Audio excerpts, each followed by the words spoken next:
Hi, I'm Laura Bickford, the producer of Traffic, and on this track you'll be hearing from the other producers of Traffic, Edward Zwick and Marshall Herskovitz, and from two of our story consultants, Tim Golden and Craig Chrétien. One of the biggest decisions we had to make in adapting Traffic, or making the American version, was whether to focus on Colombia or Mexico. In meeting Tim Golden, we really came to understand that the Mexican story was one that has just happened in the last 10 years. And because we share such a huge border with Mexico and that they're such an important and large trading partner, that this was a much more important story, important directly to the Americans. What's happened to Mexico, because the Mexicans have taken up the slack from the Colombian cartels once they were fragmented by the demise of Escobar, is that the money and corruption from drugs is not just affecting drug users and drug sellers, but it's affecting their judicial system, their police system, the whole fabric of their society. And that's a disaster. And it's a disaster that will directly affect us. And so it seemed a very timely and important story to tell. I'm Tim Golden. I'm a correspondent for the New York Times. At the beginning of 1995, I'd done a story about how the Colombian traffickers were flying jets, caravels, and 727s full of cocaine into Mexico and landing at private airstrips and one place and another. And in about February or March, I got a call one day from a guy who said he was a cop in northern Mexico. And did I know what had happened with this jet that had landed in a town called Sombrerete, which is in north central Mexico? The guy turned out to be a highway patrol commander whose cops had been sitting in this little town one night when one of these jets landed on the airstrip of an old mining company and unloaded about 8.5 to 10 tons of cocaine, which is just an enormous amount of cocaine. And these highway patrol guys stopped the Mexicans who were driving down the road with the cocaine and intercepted it. And as they take off towards the provincial capital with the drugs in tow, they suddenly get stopped by a whole bunch of Chevy Suburbans, which was the cop car of choice for the federales in Mexico. And the head of the federal police in Zacatecas, which is the state that they were in, jumped out and took the drugs away from them.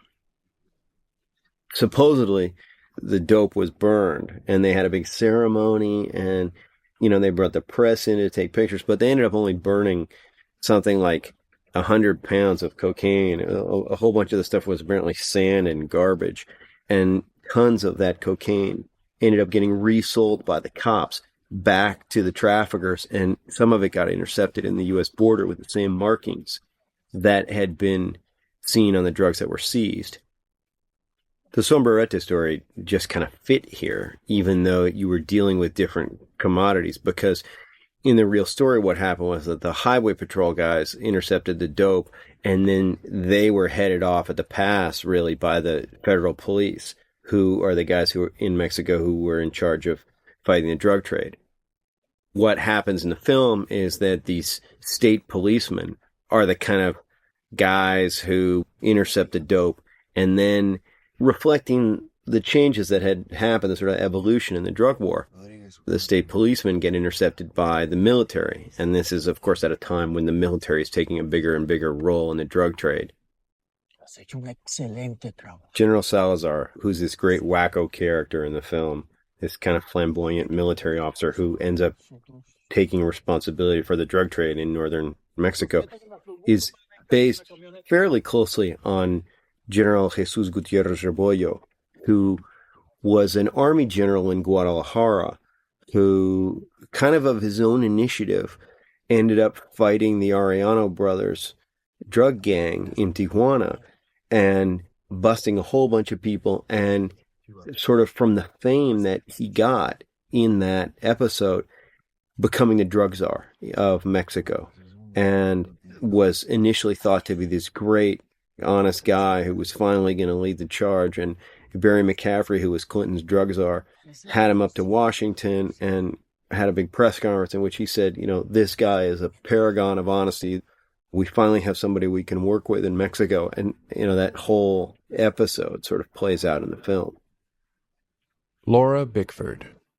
We shot this a month into the production, and we were out in the desert, and it was on really bad conditions. There's so much wind going on right now. The entire crew is wearing scarves over their faces and glasses, and we're all covered up. And it was really like being in the Arabian Nights or something. And everyone was filthy when we were done. Very happy to get out of this desert. But it was also exciting to get there. It was the beginning of being on the road in the southwest border. Whose allegiance to the truth is at best questionable. Mr. Rodman. One of the interesting things about the first scene is that it wasn't meant to be the first scene. In the script, the opening of the film is Michael Douglas in court. And very late in the game, Steven decided to swap these two scenes and put this in the opening. And it was just, it worked so much better. Opening with a drug bust immediately brought you in. And then when you cut to the court, you had a context for that scene. Plus, because it was in Spanish, people take a little while to settle in. So I think they could digest that more easily right up front, where when you've had a court scene up front, they've kind of settled in by the time it's over. They're getting a lot of information. They're not sure why. And then you go to Spanish. It was just really hard to get the movie jumping. And just making that switch, which came really late in the game, made a huge difference. What do you think they want? Depends what state they're from. Arizona. Arizona. Medicinal Marijuana Initiative? My name is Craig Chrétien, and I had the privilege of being a technical consultant to the movie Traffic. I've been a federal agent with the Drug Enforcement Administration for a little more than 26 years. Retired a few years ago as the assistant administrator for intelligence, and that was the third most senior position within the agency. Prior to that, I was the head of international operations for DEA, and I was responsible for all foreign operations, which covered about 72 offices in 52 countries. The Drug Enforcement Administration has one single purpose. Our purpose is drugs. In fact, we say drugs are us. And our mandate is to conduct undercover investigations at the highest level, both domestically and overseas. I thought this was pretty ingeniously set up on having surveillance as Caltrans workers very close by. Actually, we've used that once years ago. Not exactly like that, but allow them to get close to the situation. Loosen up. Take a deep breath. Even slowly. A little stretching, maybe. Come on, man. It's looking at us. Oh, come on, man. We're going to get these motherfuckers. Here is, I guess, the first time we really see Montel and Luis. They have this bonding, like, hey, we're going to get into it. This is going to go well, and I want to tell this joke, and don't do it. I mean, they pinned down how two agents would do this. Two agents that obviously were very close. And the technical problems, yeah, it happens. If something's going to go wrong, and it can go wrong, it will go wrong sometimes. So you really can't rely on a lot of the technology that the public, I think, thinks is there, that there's clear pictures all the time and that you can hear the agents. What's going through an agent who's in an undercover capacity, he's thinking a lot of stuff. He's in a role, he's acting like a trafficker, trying to convince Ruiz that they are who they say they are, not seeming too anxious, and acting just like a potential buyer would do. You sort of have to think 3 steps ahead of what you're going to do operationally and know that what move you make inside as an undercover agent is going to affect what your cover team and surveillance does. So your heart's pumping pretty fast at this point. You got to act very calm, very cool. When they arrive, they're wet and wild. When they leave, they take your house and your Tim car. Golden. The two DEA agents are making a buy with a guy who's just a local distributor. Part of setting the film on the border was pulling the worlds of Mexico and the United States together in concrete places and concrete people. And one of those characters is Eddie, who is the childhood friend of Stephen Bauer's character and is his sort of assistant. He's the assistant to the kind of drug boss in San Diego. These guys know that Eddie's got a boss. They don't know who he is, but they're dealing in big enough quantities that they know that this guy's a serious guy. This, what's about to take place now, in all likelihood, would not really occur today. You're going to see several agencies attempting to arrest the same trafficker at the same time, each agency not knowing that the other one was out there. Potential for disaster. And has this happened before? Yeah, on smaller scales, years and years ago.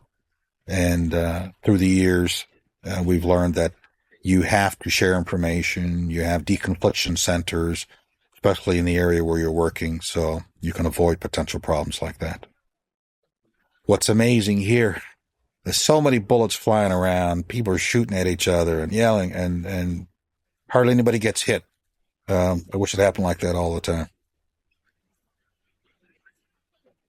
Monty and Ray do an outstanding job portraying relationship between two partners and actually what an agent does and how he acts.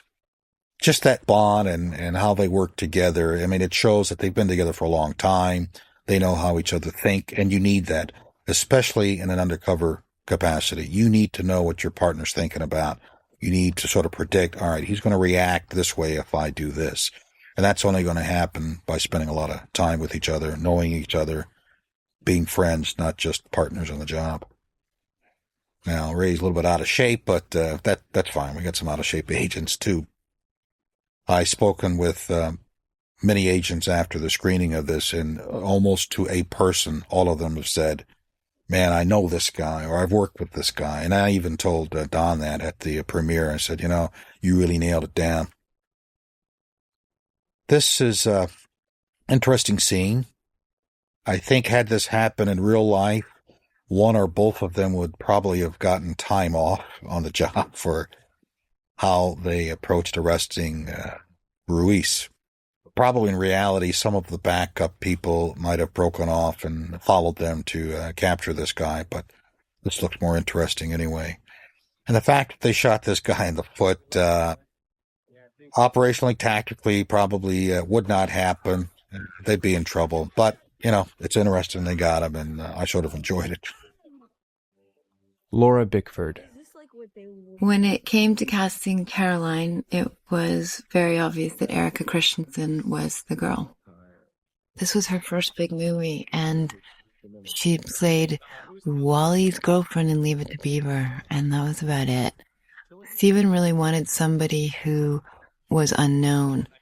So Deb Zane went and read, we'd have to ask her, but I think 150 unknown girls, and kind of whittled it down to about 30 or 40. And every scene of Erika's, we just, believed it. It was so real, but also she made us laugh. And that we just thought was a winning combination. Hey, so, you want to try something? Understandably, Topher and Mahendra and Corey, who are the other two, and Erika were all really sort of nervous about doing their first big movie with Steven Soderbergh. We were really conscious of just trying to make them feel at ease and relaxed. And Steven rehearsed with them for a couple of hours. And we just hung out on that set for a while with everyone sort of laughing and practicing doing these fake drugs. And the four of them became really good friends. What is this, like freebase? Not like. It is. Topher was such perfect casting for Seth.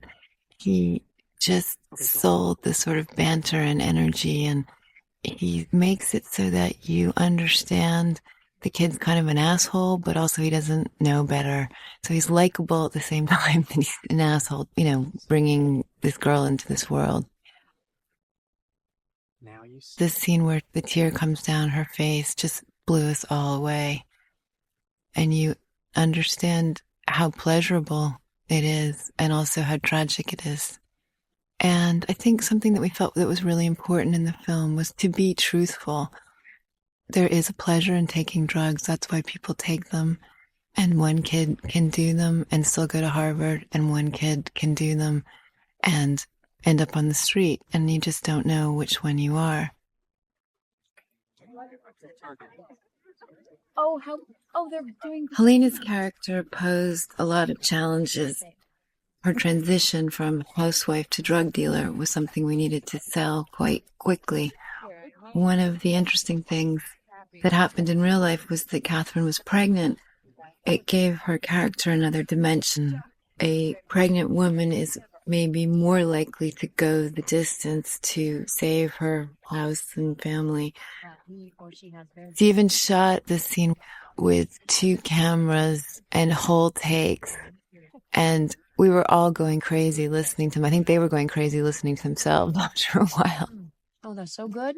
You good? About red wine. It's good for it. It's cholesterol in my wine. Yeah. Good to have your red wine. It's got so many different subtexts. You know, they're talking about drinking and being pregnant, and they're talking about money and drugs, basically, but in a, very subtle way. And one of my favorite things is that Gary J., who is the B camera operator, went off and got a little cutaway of ducks waddling, and they're talking about eating duck. And it's really sinister.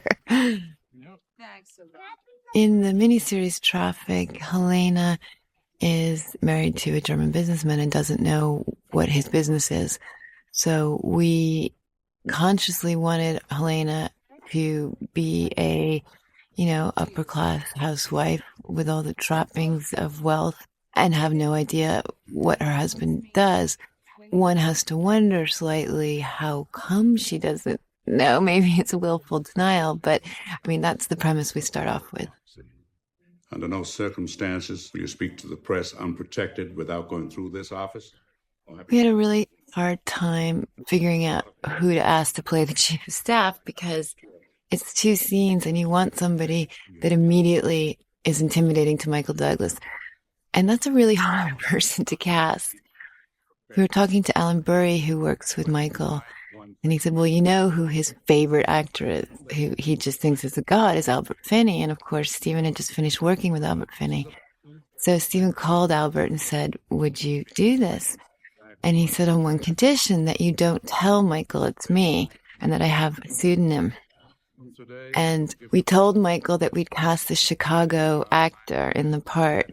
And we had all these secret conversations with Albert. Steven needed to talk to him on the phone about the part before he arrived because he was just going to show up and do a day for us. It would all be in pseudonym. So on the day that we're shooting those 2 scenes, we bring Michael to the set first. And it's not sort of unusual. Usually you bring number 2 to the set before number 1, not number 1. But he's totally cool. He's standing around wondering where this Chicago actor is. And Albert Finney walks in and we introduce him and he looks up and he goes, oh my God. And Steven goes, okay, sit down, let's go. We shot those routines. It was really fun. It was a really fun day. Craig Cretian. The drug czar is, I guess, best characterized as an overseer. In theory, the person has some type of budgetary oversight over any government agency that has a mandate to fight drugs. I think what's evolved into that position is that it's a good bully pulpit. It's also involved in recently focusing on treatment and education, which I think is a very important role because nobody was doing it before and it was pretty much ignored. They have some input in policy, but no more than any other person in the government that's involved in monitoring drug effort.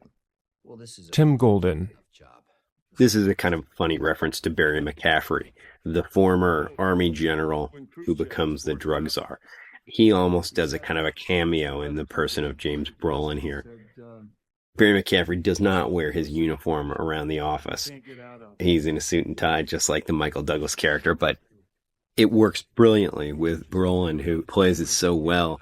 because he's such a straight man. And he's this guy who obviously you can see came into the job with a totally different set of beliefs about the drug war than the ones that he now holds. And he's constrained in what he can say to Michael Douglas about, what the truth of the deal is. And he sort of talks to him in this parable and tells him, look, I'm trying to help you, but Michael Douglas doesn't really get it. I thought this scene gave you a wonderful sense of Mexico.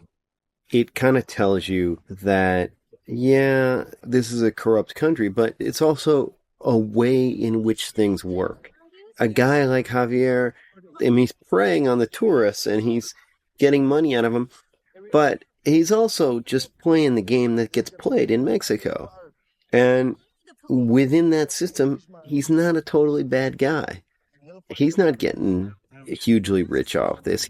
This is like a kind of a funny part of his job. You want to get your car back? You're a tourist. Your car's been stolen. You got to go to the middleman who gets the car from the cops because you can't go to the cops themselves.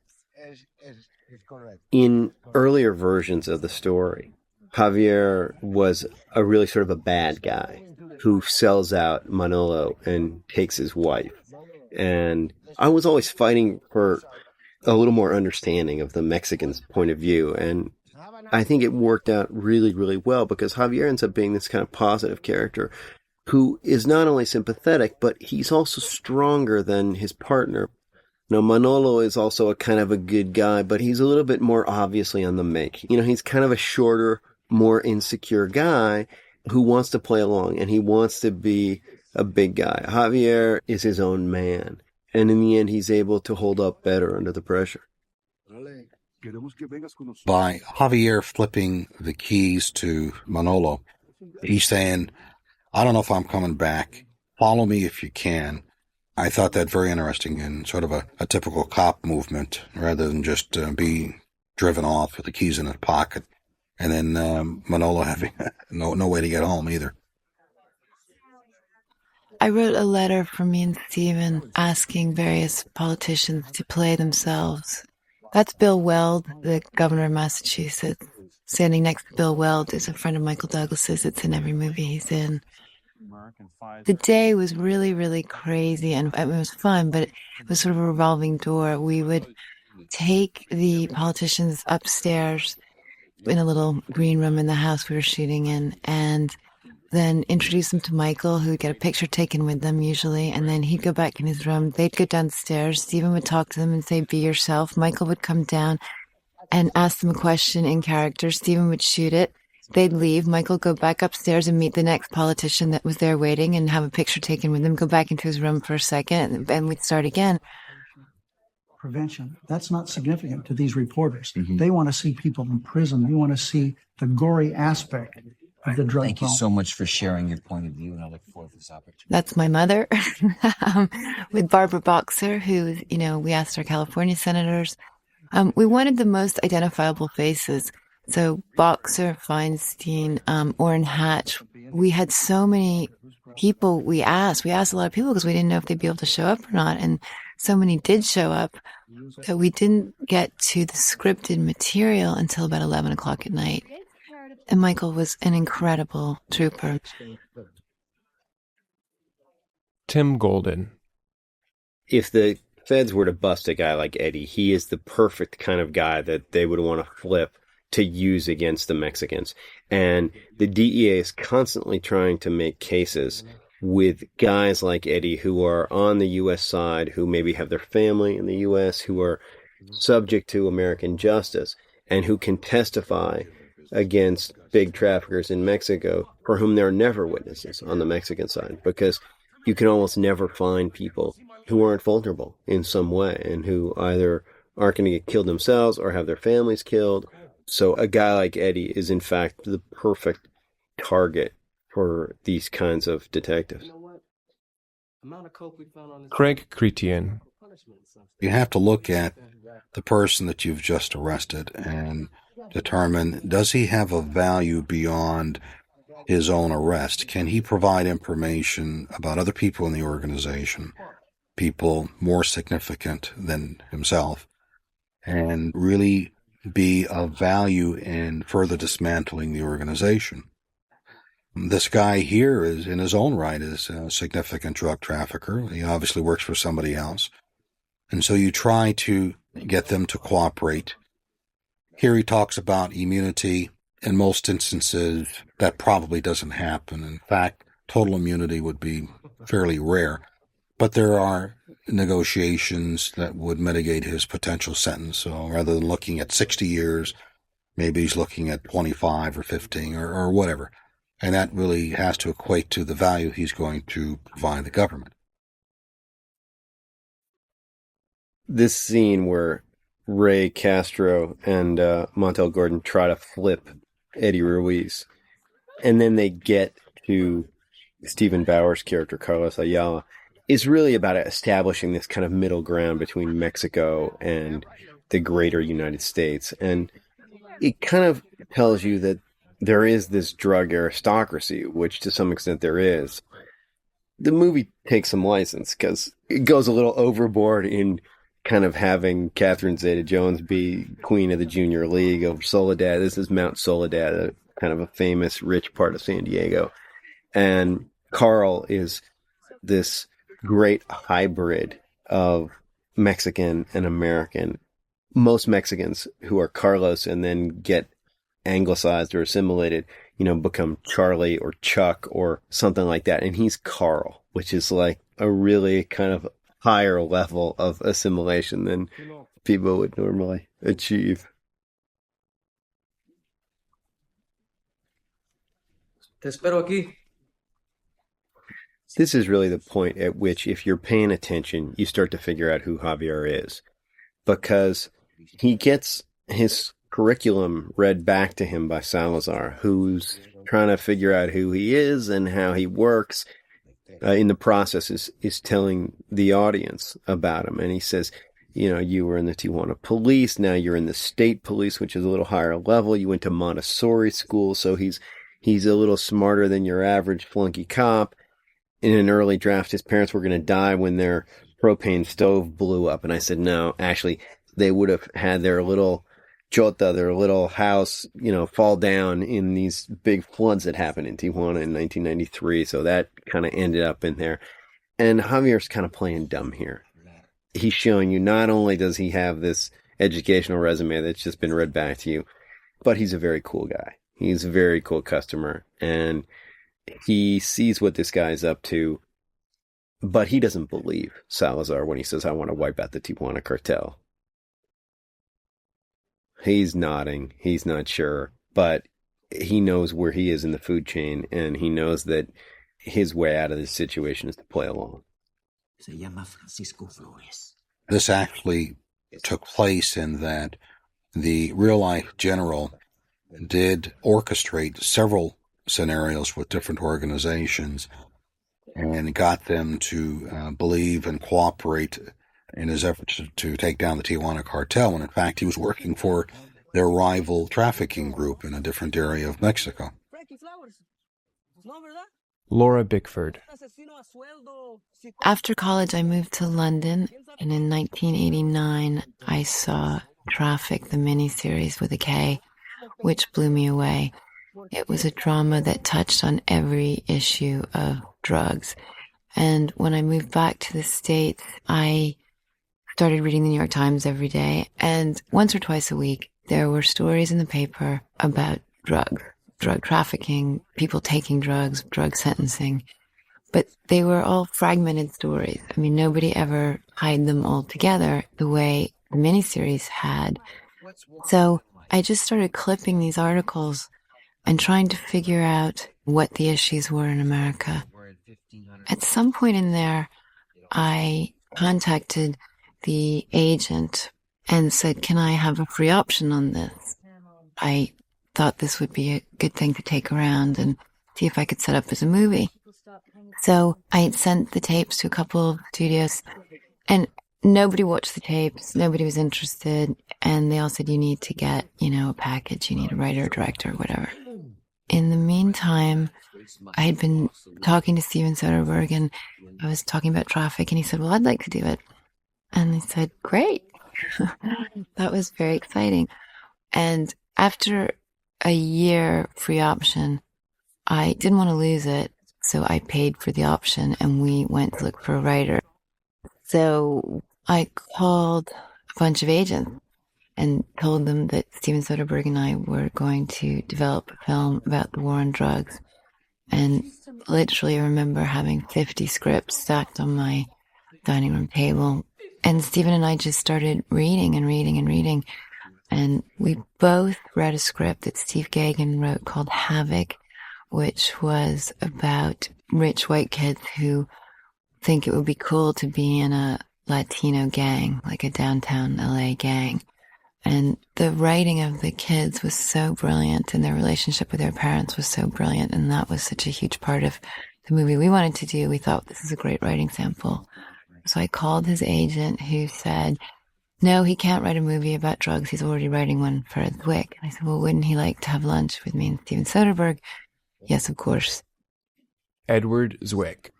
Steve Gagan got a call from Laura Bickford, who said would he come in and meet with her and with Steven Soderbergh because they had the rights to the television miniseries Traffic.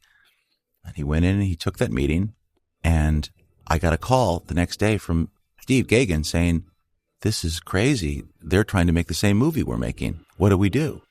Marshall Herskovitz. So Ed picked up the phone and called Soderbergh. They had never met and just laid it out. Said, it appears we're developing the same movie, the same kind of movie. Why don't we work together instead of being in competition? The truth is that, I was intending to direct this movie, but we had committed ourselves to have a company that produced other artists' work. And I had enormous respect for Soderbergh's early work. I just assumed that there might be honor among thieves. And, I took that leap, and this is the karmic reward. The night before we shot this, Benicio said, can you get me some condoms? I was like, excuse me? And he said, I want to show Steven something tomorrow. I want to surprise him. So we got props to get him some condoms, which he put in his cigarettes. And that was his idea that he'd come up with, that you would understand that he was propositioning Frankie by a condom and a cigarette pack. And we were laughing our heads off. We were like, oh my God, what a great idea. And they did a lot of dialogue in the scene that was pretty funny, talking about eating crabs and shrimp. I think a little homage to Spartacus that ended up not being used. Tim Golden. This is a guy who is in part based on a combination of a couple of brothers who worked for the Arellano gang, who were yuppie kids raised in Tijuana, educated at Catholic schools in San Diego, real smart. Neither of them were gay as far as we know, but they were two kind of yuppie Mexican kids who could have been bankers or lawyers or something else, but they ended up partying and socializing with the Arellano brothers.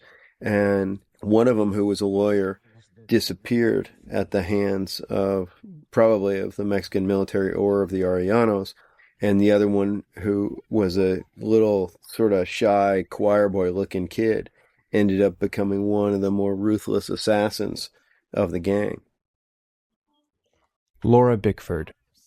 This is the scene that we used in casting, that Deb asked all the young actors to do, and that Deb and Steven and I watched all the tapes of them doing it. And from Erica and Topher doing this scene is how we cast them. And the reason being, they both made us laugh so hard in this moment. A lot of people played it really intense and turgid, and there was just something so unique and real and fresh and hilarious about the way they did it that just made you want to watch them. And this scene could have been really not watchable. I mean, it can be horrible to watch teenagers dribbling on about ridiculous things, pretending to be on drugs. And I think they just got that feeling, and you just look at it and cringe at the same time you're laughing. Don't even get me started on that. convention, because I mean, think about it. What is that convention? We're just this random collection of self-interest, and all of a sudden we just decide that we're just gonna walk 2 by 2 down the fucking aisle to, Noah's Ark. Actually, Marshall Herskovitz. I remember that when the first draft came in, I remember turning to Ed and saying, I don't think I've ever read another writer who can capture so many different kinds of voices perfectly. Gagin had this way of getting teenage voices, and I always say to Gagin, this is what I think finally the best scene in the movie, because he captures the way these kids talk and the way they think, and it's utterly timeless. I remember exactly when I was that age. It's the particular logic and discovery of the existential aspect of the world. Edward Zwick. And the thing that's most terrifying about the scene is how smart the kids are. And I think that's what Steve also invested that was personally his, because, he was a brilliant, brilliant boy, also deeply involved and committed to drugs. And I think there's the mythology that somehow drugs are of the lower class, they're of somehow people of lesser intelligence, when in fact, this was the opposite, and that's really particularly chilling. What's most chilling about the scene is the casualness with which they're doing it. It looks as if they've done this many other days before. One of the things I love about this film is that it's willing to tell the truth about what drugs feel like, that they feel good.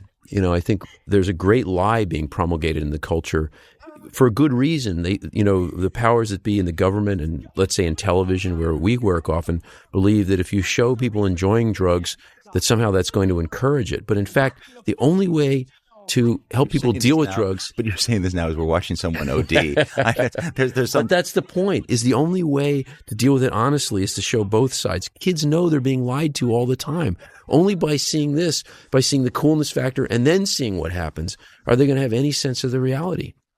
They don't see it on television. There's something very seditious, too, about showing how much fun it is for these kids, because that's how you win their trust. That's right. As audience members. That's how you get them to go on this journey, because they know they're being lied to every day at school and on television. We could never show this on our television show. They would say that we're encouraging drug use. But in fact, look at this movie. Do you think it does?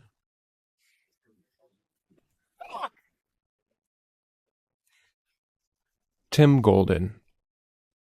The Mexican cops, the federales and the judiciales, and the traffickers too, have always had this kind of weird, sick favorite method of torture, which is called the tehuacanazo. And Tehuacan water is like Evian water. There's a town, Tehuacan, which is in Puebla State in the center of the country, which is has mineral springs. And so if you buy mineral water in Mexico, you get Tehuacan water. And a tehuacanazo, which means like a big old Tehuacan, is this lovely torture method in which mineral water is spiked with chili powder, and you can just see that you can't really tell what's going on here unless you're Mexican, but this is chili powder which is being poured into the mineral water. He's then got his thumb, he's kind of mixing it up, he puts his thumb on it or his finger on it, he shakes it up. This guy knows what's going on, and then he holds his mouth closed and squirts the spiked mineral water up the guy's nose, which was once described by a torture victim that I heard about or ran across as being like having a volcano going off in your brain. It is just a tremendously painful thing.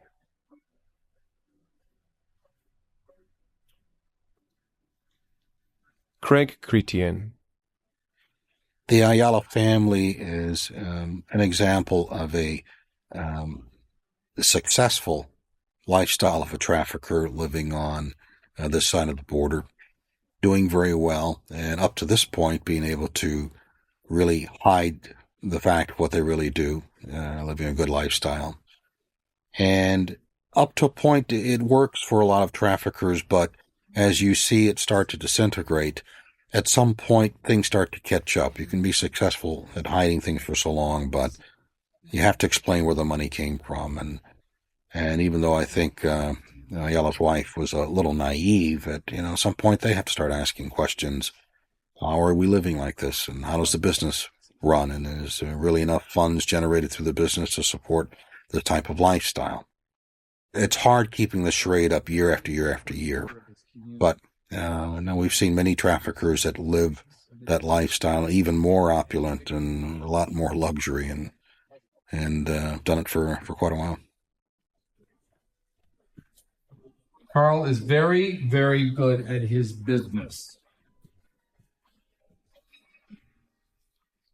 Just smuggling illegal drugs into this country. This scene ties into another scene that will be coming up later, where DA agents are monitoring conversations taking place inside the house. Obviously, a bug listening device was planted there. And what's not really explained is how they even got to that point. Contrary to, I think, what a lot of people believe is that law enforcement just sticks a bug at random into a location and listens to conversations. And in order to do that, at least at the federal level, it's not an easy task to do. There are very strict legal requirements that you have to put in writing to take to the U.S. Attorney's Office, who then has to present it to the Department of Justice for review, and then subsequently to a judge who has to sign an order authorizing the agents to listen in. And when you've done this for quite a while, it's not as glamorous as this all the time. I mean, they're having fun, and you have to have that too, otherwise you'd just be bored to tears. But often the traffickers, they live somewhat normal lives as much as they can, and so you listen to hours and hours of regular conversation on how someone's doing in school and whose parents are sick and blah, blah, blah, blah, blah. And then maybe a few seconds of something that's significant to your investigation, and oftentimes even deciphering what's being said during what might seemingly appear to be a normal conversation. One example, I remember listening in on a bug. Husband asked the wife, "How many shirts did you order?" And we figured she went out shopping for him, and she said 10. And then he said, "Did you get all the blue ones?" So now our attention goes up, because how many wives buy 10 blue shirts for their husband? And then she said, "And I got 6 boxes of the white ones too." And then they move on to talk about getting the car fixed, whatever. Well, that was a significant part of the conversation. They were referring to drugs, but it happened quickly, and if you're not paying attention, you'll miss it. So to get to the point of actually placing a bug in a room, there's a lot of preparation before you even do that. Physically, it's a lot of planning. Obviously, you do it under the best of circumstances when nobody's home. Sometimes you use a ruse. Without going into specifics, there are many types of ruses to get into a house. Sometimes you just have to get in there and through legal techniques, but sneak in and do it when they're not there or whatever. Marshall Herskovitz and Edward Zwick. I get the feeling sometimes that people think we found Erica on the street somewhere, that she was a real addict. I don't think they understand that this is a performance. That this girl is so amazing. She had never done drugs before, and that's just the most remarkable leap. And I know Steve spent some real time with her, but finally there's something that's magical about someone's ability to project themselves into a situation that they don't know. It's the same thing that allows an actor to be a king or to be a murderer. It's some gift. And to see the innocence of this girl, the real innocence of someone who's been protected in that way, go into that place is part of what makes the movie great. It wasn't my pot. When Steven saw Erica and we'd picked her, he said, "Well, she looks like a young Amy Irving. We have to call Amy Irving." So she was our only choice for that part. And fortunately, she said yes. And I think she and Michael played this couple very, very well. And I think that dynamic between the three of them is really interesting. That's it till further notice. Robert, honey. Amy's character was really interesting. My idea of her character was that she'd done drugs and doesn't really know how to deal with it with her daughter, because she survived it and, she's going to experiment, and why not let her?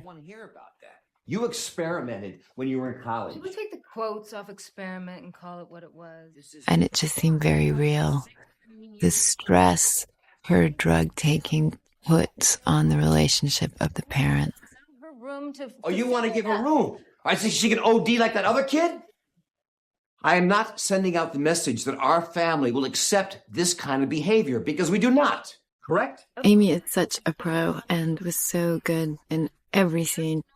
When we asked Amy to play the part, we had in our mind her gorgeous curly brown hair. And it turned out that she dyed it blonde for Bossa Nova and liked it and was getting married the weekend before she started shooting. And the day of her wedding, we made her dye her hair brown.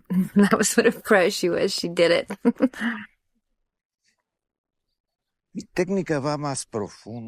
Tim Golden. Salazar has the relationship with Frankie Flowers that the real Mexican drug czar Gutierrez Rebollo had with this Tijuana yuppie drug trafficker, Alex Hodoyan, who was captured by General Gutierrez Rebollo and taken illegally. He was never even really arrested, but he was subjected to this kind of psychological operation and made to become an informant. And he ended up, we found out later from his family, really sort of developing this bond and thinking of General Gutierrez Rebollo as his protector. And that episode really sort of informs this scene right here, in which Salazar, having ordered his guys to torture the shit out of Frankie Flowers, comes in and does this wonderful act of saying, you know, oh, my poor boy, I can't believe that they did this to you. Of course, he's the guy who did it. But, you know, this is one of the ways that good interrogators work. It's the classic good cop, bad cop. Ya se acabó este trato vergonzoso. ¡Guardia! Tú eres el culpable de este maltrato. Nosotros no somos salvajes. Craig Chrétien. Historically, it's been common practice for a lot of countries around the world to use these type of interrogation techniques. And it put DEA specifically and other law enforcement agencies that worked overseas in a pretty tough position. Here we come as trying to convince them that we're there to help, and we see these types of interrogation practices, and we have to object. Years ago, when I was in a country in South America, the police department went way out trying to impress me and my partner at the time on how good their interrogation techniques were. They actually set up an actual interrogation where this poor prisoner was about to be tortured. They thought that was the best way to get the information. And we had to literally stop and say, you know, we have to object. I said, what do you mean? And what you try to do is you tell them from a psychological standpoint, this actually is not a very good technique in soliciting cooperation. You build up fear and you may get immediately feedback, but you're also building in hostility, resentment, and that's what you don't want in an individual who at some point you're going to put your life somewhat in his hands or the life of the officers working for you. I appreciate you coming in so early this morning. Judge Wakefield, it's an honor to handle it for you. She's a minor who probably would have expunged on her 18th birthday anyway. Marshall Herskovitz. You know, the willingness of Gagin to write a character and Michael Douglas to play a character who at this moment has his head so far up his ass and has no understanding of what his daughter's really about is such an important part of the story, but it's brave. Edward Zwick. I also think for Michael to take on a story about having a child who's dealing with drugs was similarly brave because he'd been through it in his own life. Have you asked her what kind of drugs she's tried? No. I don't know. I had known Michael for 20 years. One of my very first jobs was rewriting a screenplay of a movie he was doing and then writing another for him. And we've been friends for this long. And, you know, to see him take a role in which he is a movie star in the service of a movie rather than a movie star playing a movie star's part was thrilling because it's the way that someone like Yves Montand lent himself to Z, the way that Trintignant lent himself to State of Siege. It's because he understands the political import and the artistic aspirations of the movie that he gives himself over to it. To not the most shining, showy part in the movie, but in fact to a part that is more gray, if you will.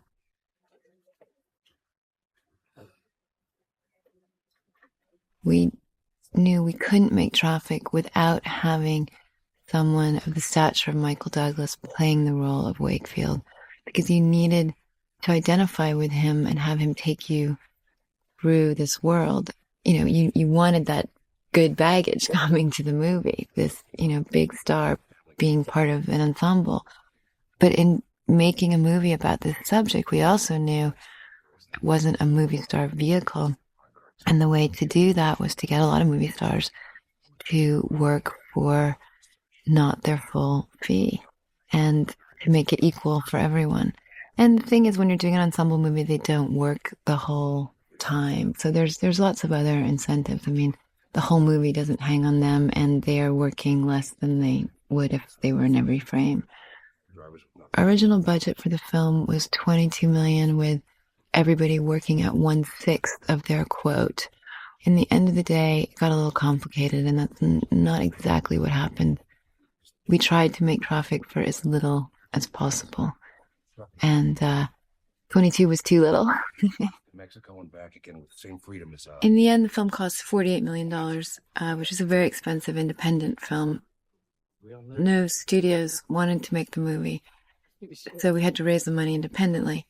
And after 2.5 months of brain damage conference calls, I think we had 170 MCI conference calls, we financed the film with Graham King paying for foreign and USA taking domestic. The interesting thing about USA was I really wanted to make a deal with them. There was the opportunity to go ahead and make the movie without domestic in place. And potentially, given what we know now about the success of the film, we could have all made a lot more money off selling it later. But I wanted the movie to be made, and I wanted it to be with a distributor that was hugely invested in putting all their eggs in our basket. And I knew that would be the case with USA. And your concern as filmmakers with a distributor is that are they going to have 3 movies that they push for awards this season? Are they going to spend the money on the marketing? Do they need to spend the money on the marketing? And that's something that's really hard to know before the film is made. And I just felt that no matter what, they were going to have to push this movie. Because they didn't have anything else. They were a new group there. It was the first incarnation of what USA is now. It had been October Films and it had just been bought. And that was really exciting to do this together. And Russell Schwartz, who had done a movie with Steven before, and so he liked him, and it just made a lot of sense to hedge our bets that way. One of the downfalls of opening the movie in Spanish with subtitles was on the Academy videotapes that went out. A lot of the older Academy members thought, A, there was something the matter with the tape because it was that yellow look, and we're like trying to adjust their TV sets, and we got a lot of calls saying, this is the wrong movie. It's in Spanish and the tape's broken.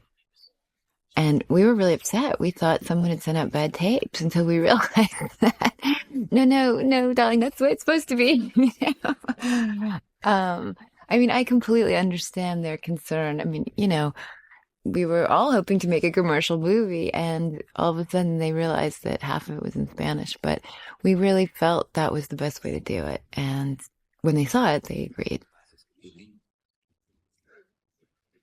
Las direcciones de esos cabrones que mataron a mis capitanes. Y no dónde estaban la semana pasada, porque a mí que me importa dónde estaban la semana pasada, sino dónde están ahorita. Y mejor aún, dónde van a estar mañana. Craig Chrétien. The value of this individual to the general is significant because he was in a position to provide very significant information. My understanding is that this character is a composite of one, probably two real-life individuals who were very close to a major trafficking organization in Tijuana and could provide this type of information. And in fact did up to a point until they were either no longer able to provide it or events changed to where the general was not in a position to receive the information.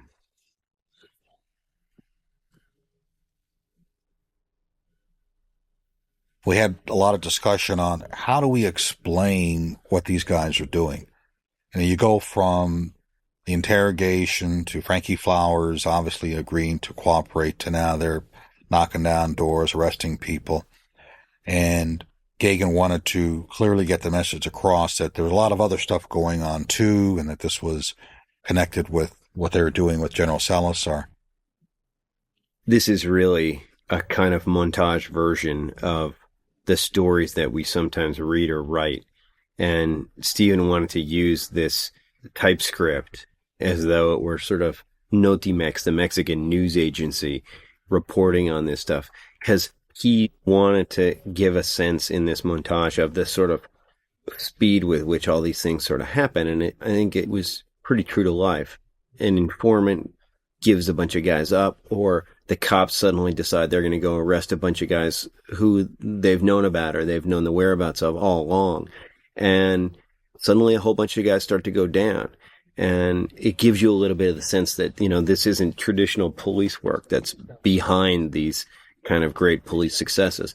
This is also putting a little bit in this kind of national context what's happening to General Salazar, which is to say that he's going here with these episodes from being the regional military commander in the northern border to being a real sort of star of the drug war.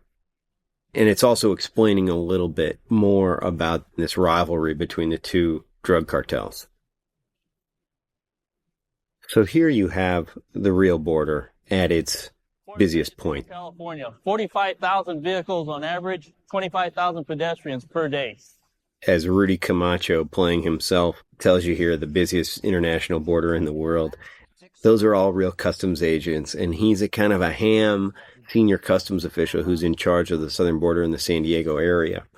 He's given this briefing tons of times, and he loved playing himself in this situation. And you had a moment in which a bunch of dope actually got seized here while all this stuff was going on. But this was kind of a coup, because there had been a long negotiation to get customs to go along with shooting at this site. And one of the ways that they were, I think, convinced in the end was by having Camacho participate. Edward Zwick. The great part of Catherine's performance was the moment when we heard that she was pregnant. How's David? Oh, he's terrific, Carl. Terrific. He watched his father being dragged away by federal agents. He's just doing fine. Okay. And I do not remember who said this to whom, but amidst the sudden gnashing of teeth and consternation, someone said, but God, maybe that makes it better. It suddenly gave her even a greater vulnerability and a greater sense of this maternal figure fighting for herself and for her child, an unborn child, a kind of mother tiger. And I remember thinking that informed it in this great way. This scene was a scene we reshot. The original version, Catherine was much more reserved, and the dialogue asked her to be angry and more cold towards her husband. And we realized after the first cut, we really need an emotional moment for her, and a moment where she breaks down and says, how could this be happening to me? So Gagan went and rewrote it, and we reshot it. And the day we were shooting, I really felt we needed to see her cry. Stephen didn't think we needed to see her cry at that point. Then when Catherine did the scene, she just started crying, and we all three really liked it. So it's there. This truck going by is a truck advertising Spastic Jack, the toy. And it was just one of those attempts that Stephen tried to do as much as he could while being subtle, of tying different storylines together and different little bits of the story interconnecting. But Spastic Jack is the doll that they make out of cocaine that Carlos Ayala is now, that's how he's going to get drugs over the border. And actually at the end of the movie, when Don Cheadle's being thrown out of Carlos's house, there's children on the lawn at his welcome home party tossing his spastic jacket around. Marshall Herskovitz, followed by Edward Zwick. I was on a panel with Topher right after the film came out, and one of the people asked, how did Steven work with the actors? And Topher said, well, he didn't actually work with the actors very much. And there was this gasp from the audience. He said, you know, if you know Steven, he's really very quiet and he didn't really have much to say. And it proved a theory that Ed and I have had for many years, that much of directing is really about osmosis. Steven, remember, was not only the director of photography, but he was the operator on the film. And he was hand-holding every shot of the film. The selection of lenses he used kept him in close proximity to the actors. And he has such a strong presence that affects everyone around him, not just actors. And it suddenly became so clear to me why there is this amazing continuity of performance among all these people who actually never saw each other during the making of the film. You know, the Washington stuff had nothing to do with the Mexico stuff, had nothing to do with the San Diego stuff. And yet they're all in the same movie because there was that guy in the same room with all of them. It's also because he would create a circumstance in which the truth could take place. The rooms were right. They weren't overlit. In fact, he was working with minimal light. There were very few crew people around. He could work very fast. It was almost a kind of semi-dogma school of filmmaking. And once people got into that more casual improvisational feel, then something began to flow from one actor to the next, from one scene to the next. The life just took place as he photographed it, rather than waiting for a huge long lighting setup and then another one. In fact, they could go take after take after take, and they could do both sides of a scene or all three shots or a master or a moving shot without that endless process of artificiality taking place. You're going to see the proverbial white surveillance government-looking van that's always seen in movie pictures as being nearby. First time I got laid was on a beach just like that. You got a what on the beach? Got laid, man. Lost my virginity sophomore in high school. Cool. Yeah, sweet. Did he treat you good? Good joke. By the way, I've heard that joke before. It's good, but it played out really good here. I'm not so sure in real life, though, this scene would have played out exactly the way it did. What you're going to see is this stranger showing up on the beach and trying to make friends with the kids and ultimately just sort of grabbing and putting them under his arms. And on the part of the agents, you got some quick decisions to make here. I mean, they got to assess, like, well, who is this guy? And, you know, is he a threat or is he just an old friend? And probably in real life, this might have stopped right here. To move with that kid, you break cover. It was good that they're telling the agents, hey, you know, forget about the case. If this kid looks like it's going to get hurt, go ahead and stop it now. Tough call to make. Sometimes you see things that aren't even related to the case, and you got to figure out, do we do something now? Do we, you know, let this ride? And in real life, it might have been a little bit different.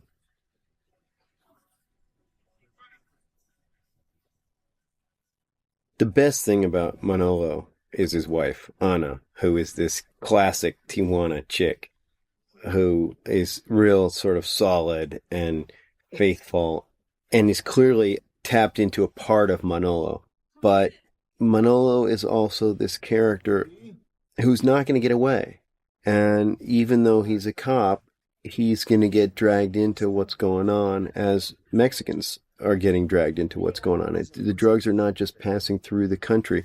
They're having a real impact on the society, and there are a lot of victims, even though, you know, the traditional view was towards the United States, hey, you know, these drugs are your problem. You guys are the source of the demand, and these drugs are going to you. Yo estoy preocupada.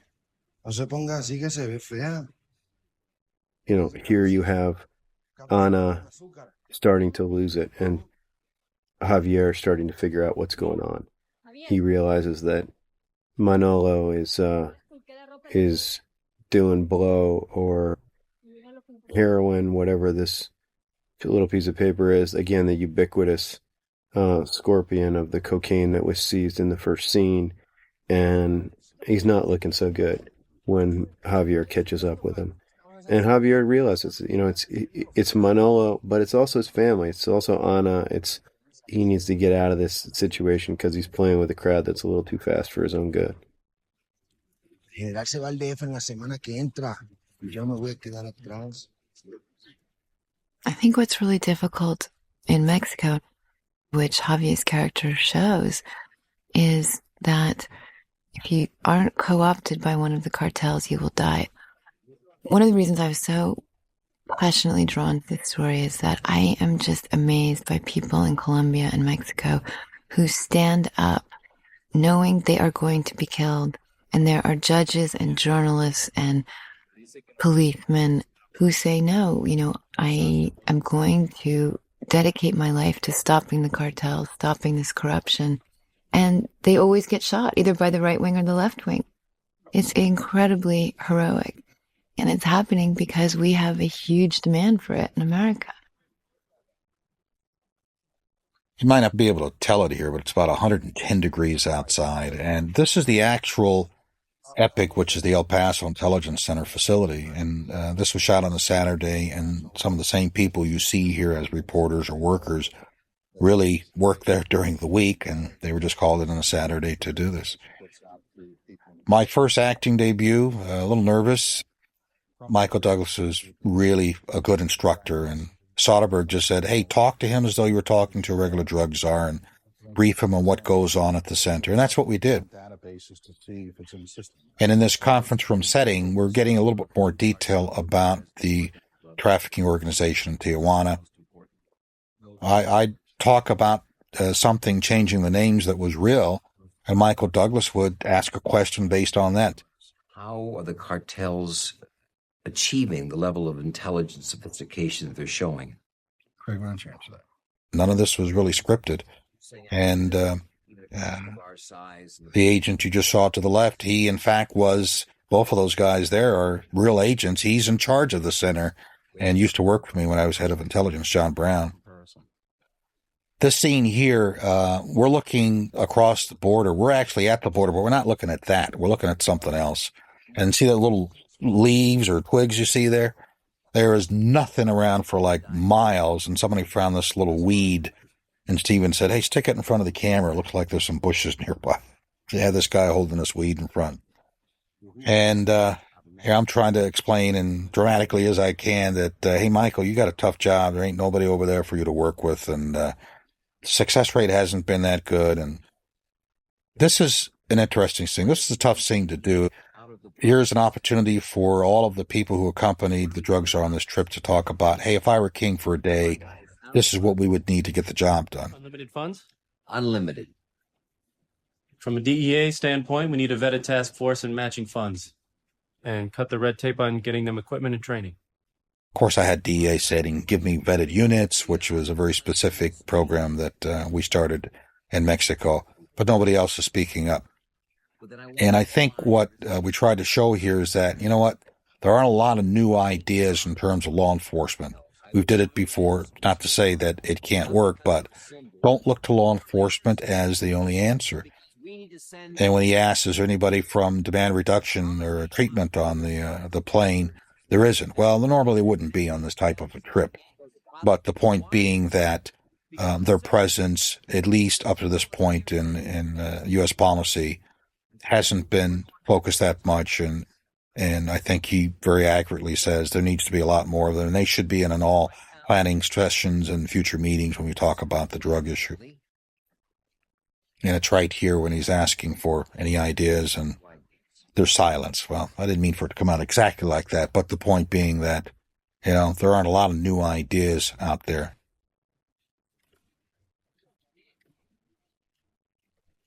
On a clear day, you can see Mexico City. Like Helena's character in the miniseries, Arnie's character had a lot more time to develop and was somewhat of a more pivotal character in the miniseries.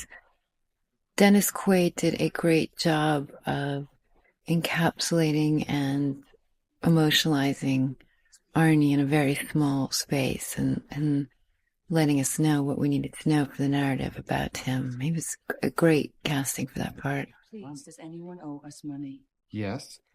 I think this Helena Arnie scene is great in showing who Helena is. On one hand, she's this helpless, completely horrified housewife who's just found out this shocking news about her husband.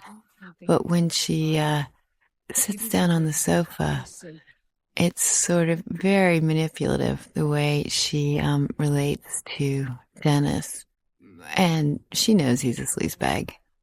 I mean, from this scene that she's a survivor. She may have just cried in jail with her husband, but this is the beginning of her trying to figure out what to do. Oh, he's such a predator. I remember the first time that I saw you. And when she says, who would want me? A pregnant 30-year-old mother of 2. I think she's thinking about, who can I get? Glad you think so, Arnie. I just keep picturing a debt-ridden 30-year-old mother of 2 whose ex-husband is being compared to Pablo Escobar. I don't know anyone who wants to be with someone like that. Do you?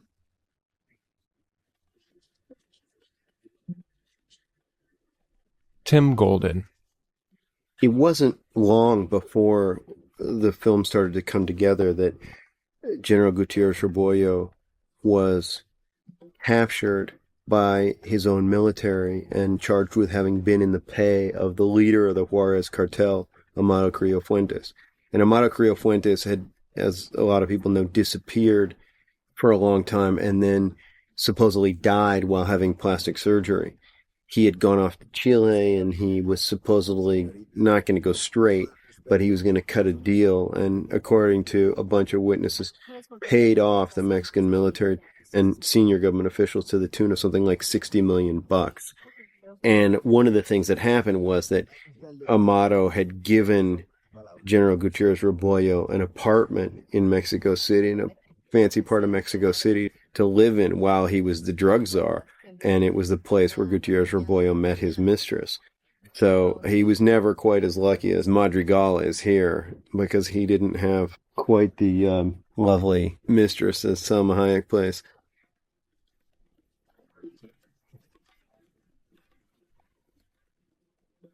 This was actually a fantastic scene where Salma Hayek it was one of the wonderful Mexican things in the movie that unfortunately got cut way down just for the length of the film. But, here you have the jigsaw puzzle that was Porfirio Madrigal playing up a part of the character that was very much based on this notion of what had happened to Amado Carrillo.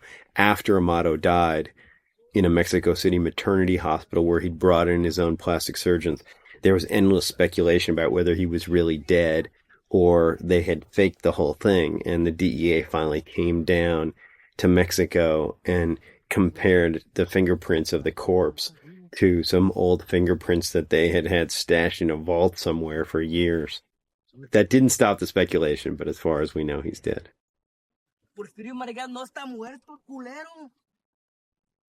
Selma was great.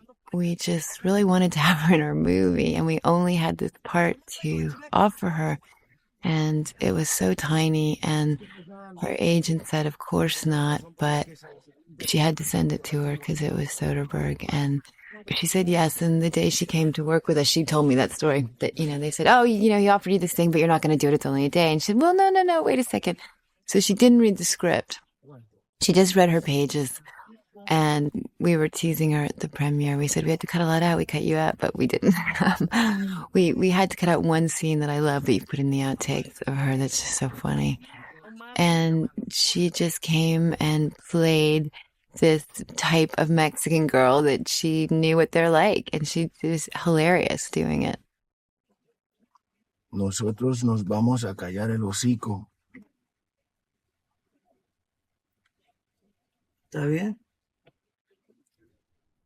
The participation of the DEA and customs in our film was hugely important.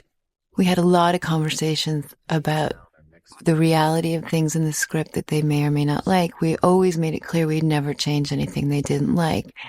And they took the position that it was better to help us and make it as realistic as possible from their point of view and as truthful from their point of view, or, reflecting what they wanted reflected as much as possible, rather than not help us. So there were two functions of their help. One was in story, which, Gagan had done a ton of research and Tim added to that. But then in actually physically shooting was the other, key involvement, where they let us go to San Ysidro Bordo, the El Paso Intelligence Center, EPIC. No one's ever filmed in there before, and it was really amazing.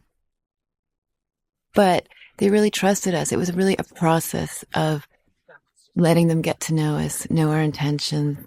And the main disagreement was over the scene where Robert Wakefield tries crack to relate to his daughter. And it was something that we refused to take out of the movie. And we felt really strongly that it was an important scene in the script.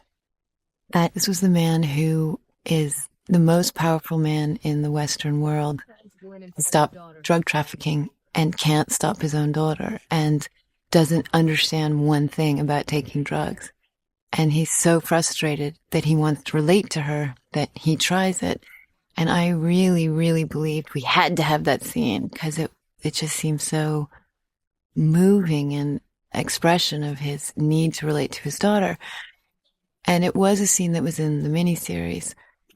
But in the miniseries, the politician is in Pakistan, away from home, with a journalist, and he smokes opium to sort of try and understand.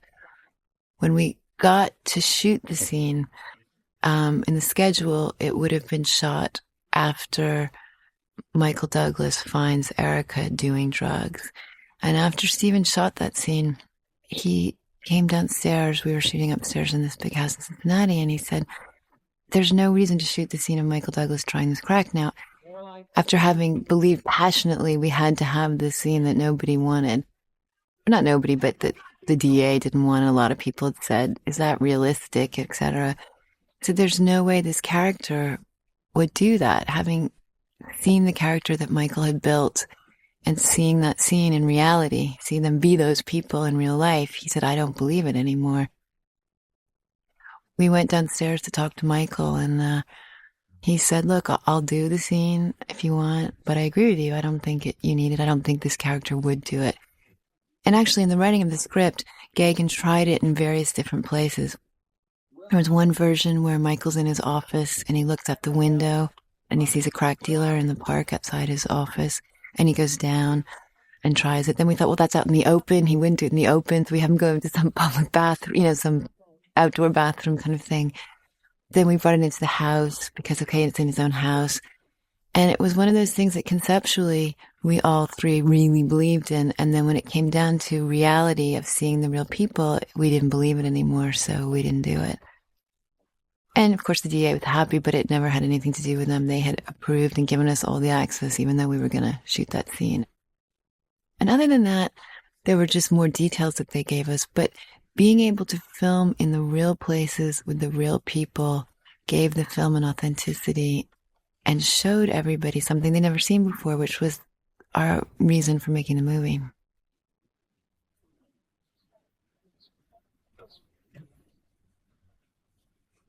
Benicio had the idea that Javier would never just get in a car with a couple of gringo DEA agents, which I think was a good thought.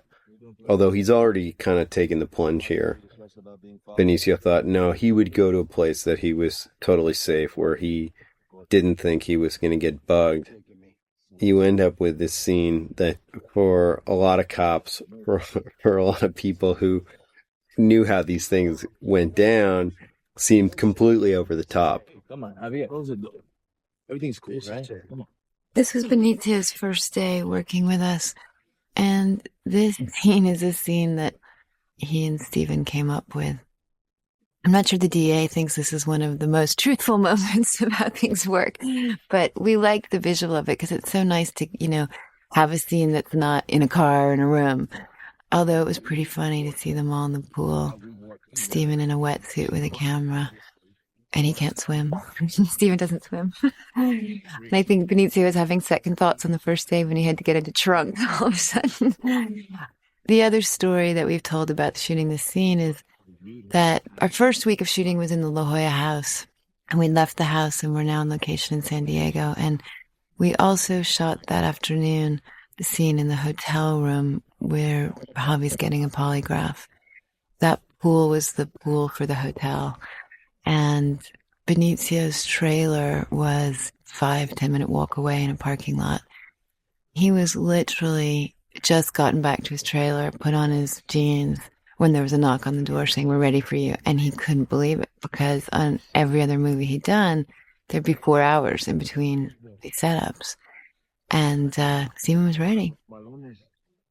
All of the actors, when they came, I would try to warn them and explain to them that Stephen works really fast and that gives you as much time as you want on the set. I think everybody loves it. It's just, if you've never done it that way before, the first day is a shock. Route number 8201. This is one of my favorite scenes in the whole movie. And actually a variation of this event occurred to a partner and myself years ago when we were doing surveillance in a van in Los Angeles. And the difference was it was at night and we were working on this wiretap, and we thought we had a pretty good location where the target couldn't see us. And around about 1 a.m, the wife of the trafficker comes out, brings us coffee and cookies, and she sort of had an idea that her husband was up to no good, but, didn't say so much and, like that. But then naively asked us she said, there's been some problems in the neighborhood. If you wouldn't mind looking after. She had 2 kids, and, we just sort of dumbfounded. I said, yeah, sure, whatever. But we had the coffee, and actually, I think I ate a cookie. It was pretty good. The hell is she going? I may be a neighbor. No, I don't think the neighbors are fucking with her too much right about now. Edward Zwick and Marshall Herskovitz. I think once you had Don and Louis there and saw what kind of levity they could bring and the joy of their partnership, I think naturally the temptation is to try to go to them more and more. I often think of them as the gravediggers in Hamlet or the kind of fools in the Shakespeare plays. They provide this kind of comic relief, and yet you find ultimately that they're deeply, deeply serious and they're quite central to the plot. And there's also, when you look at it, the realization that what they're doing at its heart is no different from what's been done many, many times before. But there's a quality to this, who they are, how it's written, how it's directed, that makes it seem new and fascinating to see these two guys. I mean, it's Lethal Weapon. It's any number of things, and yet it's elevated. Well, but I also think that sometimes in a movie that's an unusual movie, it serves you to have certain familiar talismans to hang on to. I think the fact you've got a couple of buddies who are, cops actually puts you at least close enough for a genre to make an audience feel comfortable to then take a journey with you to a different place. And indeed, where this relationship goes and what happens with it is very conventional. One man loses his partner and he then gets revenge. And yet, it's in the context of a movie that's utterly unconventional. That's very profound, Ed. Why, thank you, Marshall. Did you think of that yourself? So it was my birthday. And one of the really surprising things about meeting all these people in law enforcement was how much we were all on the same page. We kind of had an idea going in, a sort of liberal knee-jerk idea that the only way to solve this problem was to legalize drugs. And I think we came out feeling that that was kind of an impossible thing. It was kind of like Marxism. If the whole world did it, maybe it would work. That wasn't going to happen. It's my birthday and I can have one little beer. What was remarkable about meeting all the law enforcement people in DA and Customs was how much they believe it's not working on a political level and how they really feel they cannot do it alone and that there has to be more money for treatment and education. And Customs are interesting because they make so many busts that they have a very high satisfaction rate. But when they step back and look at the big picture, they know it's only by conservative estimates 30% of what's coming through, which is depressing. I'm Caroline. I'm not sure I'm an alcoholic.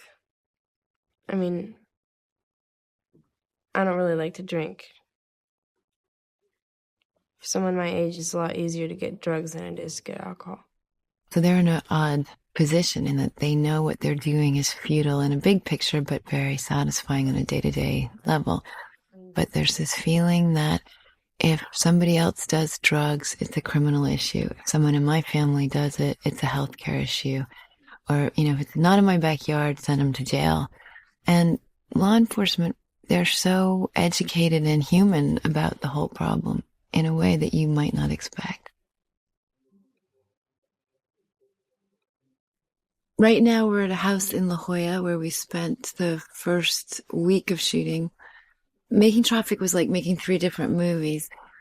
Everybody involved in the La Jolla story and Catherine's story were with us for a month. And then they wrapped, and then we went on the road, spent a month along the southwest border doing the Mexican story.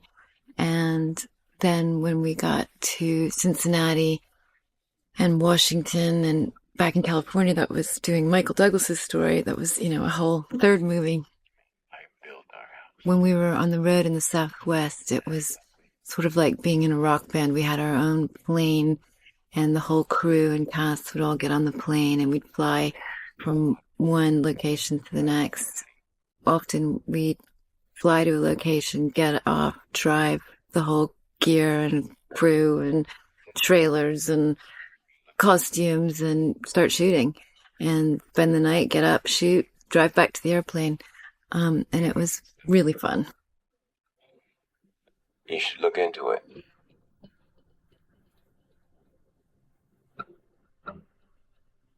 Tim Golden. I went to Mexico as the bureau chief of the Times in the summer of 1991. And that was just as the free trade agreement was coming into focus. Carlos Salinas was in the second half of his presidency, and he had really won over the international financial community. He had seemingly turned Mexico around. People thought that Mexico was the great miracle of the developing world. As the free trade agreement was being debated, the Bush administration, until 1992, and then the Clinton administration following it, really were trying to sell the idea of a new Mexico to the American people, to the Congress, to the people who would make a decision about whether to support the free trade agreement. So one of the things that was very important was to say, Mexico is not a bunch of drug-dealing thugs, and the drug problem, which had been very serious in the 1980s, was not so serious now. The two administrations, Republican and Democrat, were claiming. The overall sense that pervades the film is this feeling on the part of the Americans that here is this new Mexican technocratic generation. There are guys like us. There are people that we can deal with. There are people that we can trust. General Salazar is a guy who's educated in the United States. He's a guy who speaks English. He turns out to not be a very like us kind of character, but he echoes that new technocratic generation in Mexico. The character that General Salazar portrays, my understanding, is based on a real-life general, General Gutierrez Rebollo. It was the first time that a senior military officer was put into this position as drug czar, and it showed a couple of things. It showed that the government, perhaps out of frustration or concern about the level of corruption within the police institutions, and unfortunately there was a lot of information to suggest that was going on, decided to try the military. General Rebollo came to Washington and did the prerequisite briefings.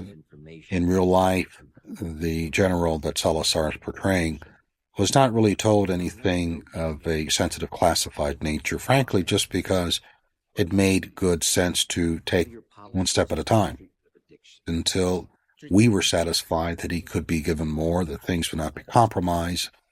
Well, in that case, it turned out, unfortunately, not to be true. Subsequent to his appointment as the drug czar, information came to light that, in fact, he was working for a cartel in Mexico, and that led to his downfall. But you need to look at the history of how we got to where we are now, with Mexico being the largest importer of cocaine into the United States. You go back a couple of years, the Colombians controlled pretty much everything. I'll give you a specific example. Pablo Escobar. He had cell structures, very specific, organized, disciplined, small groups that were responsible for now taking this large load, breaking it down, and making sure it got to specific customers, and then getting the proceeds from that and shipping it back to Colombia. This type of organization worked when the volume of narcotics was at X level. As it grew, there was such a large volume of money, believe it or not, they had a difficult time getting it back to Colombia. So much so that they stopped counting at a certain point. There was a couple of year period when they said, you know what, let's do this. Let's get a trash bag, fill it all with 20s, weighed it about 5 or 6 times, got an average weight, and then plus or minus 2 or 3%, that was it. So they just weighed the stuff and then got it back to Colombia somehow. Another factor was that DEA became very successful at going after the cells. Why? Because they have to communicate. So often you get the head of a cartel on a phone in Colombia talking to the head of a cell in New York, you know, hey, did the load go okay? Is everything okay? Fine. You know, so we exploited those opportunities quite a bit. So the Colombians sort of figured out, you know, we're getting beat up in the States. Let's go to Mexico. Mexico had always had drug traffickers. Mexico had always had very able smugglers who moved their own marijuana, their own heroin, their own drugs into the United States. But starting in the late 1980s, those routes were used to take in the large part of the Colombians' cocaine. And the big shift that happened was that the Colombians, who had traditionally paid the Mexicans a fee per kilo for moving cocaine into the United States, began to pay them with cocaine, with the drug. They began to pay in kind. And that turned the Mexicans from transporters into distributors in the United States. And the amount of money that they received per kilo of cocaine increased between 5 and 10 times, depending on what the deal was that they cut. And that was really the point in sort of 1989, 1990, just as the United States and Mexico were starting to deal with each other on a different basis, on a much friendlier basis. That was the point at which the two governments were trying to make the issue go away. So you had the two things coincide almost perfectly. The improvement in the relations between the United States and Mexico with the free trade agreement already in sight, and this epic shift in the way that the cocaine trade worked that moved so much of the drug through Mexico into the United States that eventually, within a couple more years, the estimate was that 70 or 80% of the cocaine flowing into the United States crossed through Mexico.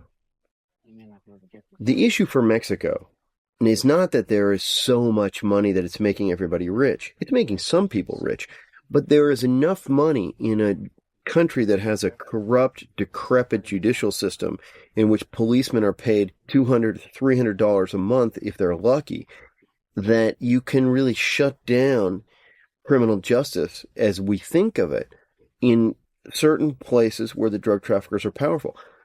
In Baja California, where the Arellano brothers operate, they have completely warped the criminal justice system. It's just there is so much drug money coming in to the police force that it's not worth cops' time to go investigate some other case because they can get paid off very easily. There's just a corrosive effect of drug money coming into the system that has an impact on all sorts of people that have nothing to do with drugs. Fine. This scene was shot in Nogales, Mexico at night, and it was so beautiful and teeming and packed with the real city. I really love this scene. this tiny little apartment that Javi lives in. You see how a Mexican cop lives. There's some little subtleties here. You'll hear him talk about Manolo talking to Tres Letras, ¿Qué información le va a dar a las tres letras? which is a phrase often used by traffickers. Could mean DEA, FBI, or sometimes CIA, but not exactly. It would take like 2 or 3 paragraphs to try to explain that in the subtitles. And just looking at Javier's face, I mean, right here, he knows that Manolo's talking too much, and he's thinking, if he spoke about this to his wife, who else did he tell? And a couple of things, it not only puts Manolo in jeopardy, but it puts Javier in jeopardy. And, this is just not going very well at all. And especially when he starts leaning up against the wall, I mean, you almost feel the hurt that, the dangerous side that he's been betrayed by his partner. Here's a guy that he shared a lot of intimate moments with, and there's a serious problem.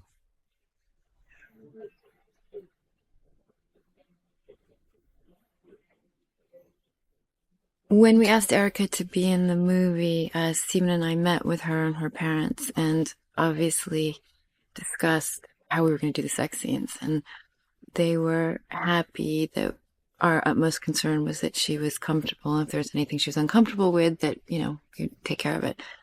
Her mother came with her to the set. Although the 2 sex scenes we did, her mother stood outside the door, not on the set, because she was terrified that she would throw Erica, and she didn't want Erica to be self-conscious about pretending to have sex. So I would sit there with her and be the surrogate mom. And we had some pretty funny conversations about how to do a sex scene. That was, good girl talk.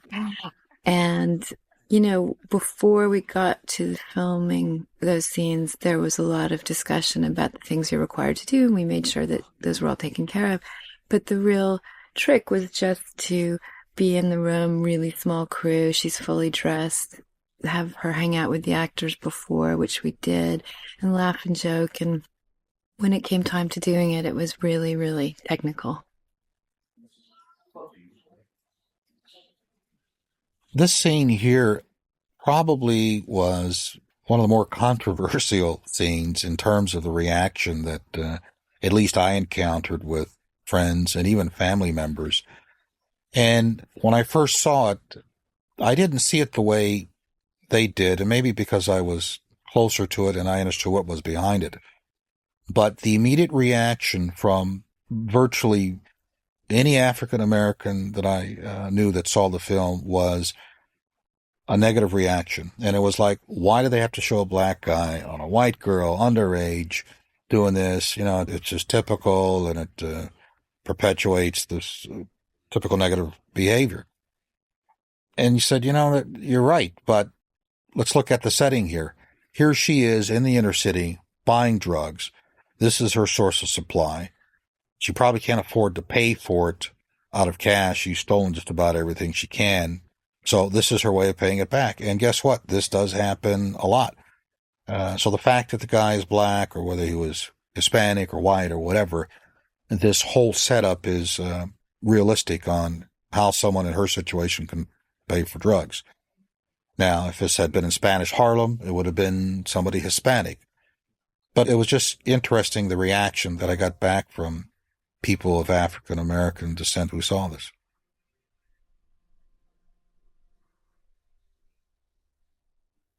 Of all the scenes in the movie, from a technical viewpoint, this probably got the most, negative reaction. Maybe negative too strong of a word, but certainly comments from any law enforcement who saw how this was played out. In reality, it would never occur similar to this in terms of providing protection to this witness. Just having an open parking lot and then having Frankie Flowers have the sort of uncontrolled access into this parking lot, just walking right in there. And if it's a federal courthouse, it's going to be underground parking for the most part. It'll be a lot more controlled. It was also pretty convenient. The sniper was in an open window. Nobody ever saw him. He's got the big rifle hanging out there. And here I'm nitpicking. I mean, from an agent or cop perspective, you look at it and say, hey, this would never happen. And I mentioned this when we first went over this the draft on how this was going to be played out, and told Soderbergh that, well, here's how you would do it. And he said, well, yeah, you're right, but guess what?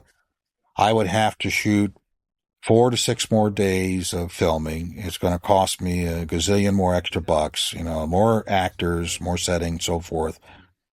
And he says, this is just one of the realities of Hollywood, where we got to make it tight. We got to put it in a compact setting and just get it out there, show the story, and get it across.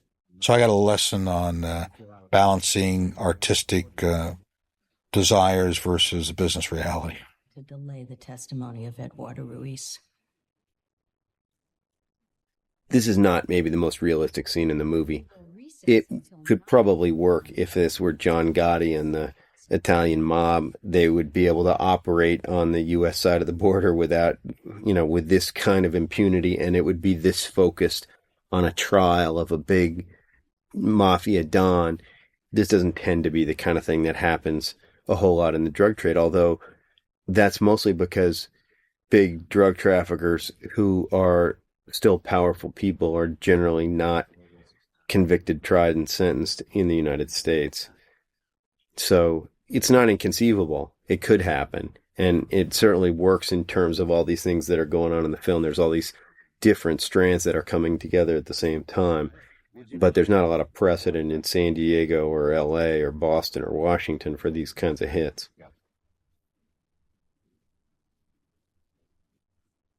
Helena's a little bit of a hard sell in these scenes because he has to go from being this wonderful socialite mother to being the kind of drug mob woman that she becomes later on in the film.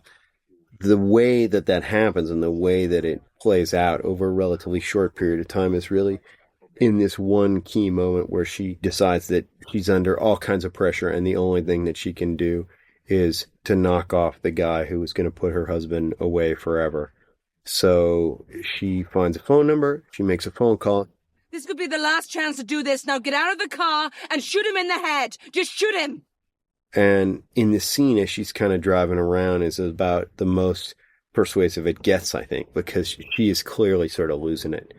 She's still got her SUV, she's still on her cell phone, but this is not her usual conversation. It's a little bit tough to sort all this out because there's a lot going on here. Eddie is going to testify in the trial against Carlos, and Frankie Flowers is trying to kill Eddie on behalf of Helena. But then you have this other guy who is one of the Obregon brothers' assassins who's trying to kill Frankie. Frankie is walking around here despite the earlier problems that he's had with Salazar and Javier. But as you remember, he's the guy who blew the whistle on all those other traffickers who got rounded up by Javier, Manolo, and Salazar's military guys. So the Obregon brothers want revenge, and they've followed Frankie here. They may know that he's got this hit going on that he's trying to do against Eddie. They're not particularly interested, it would seem, in whether Carl goes down or not, because they're taking over Carl's route. So it's actually a twofer for them. If they can kill Frankie, they take revenge for his betrayal after Salazar captured him, and Carl will presumably get convicted and go to jail, and that opens up things for the Obregon brothers.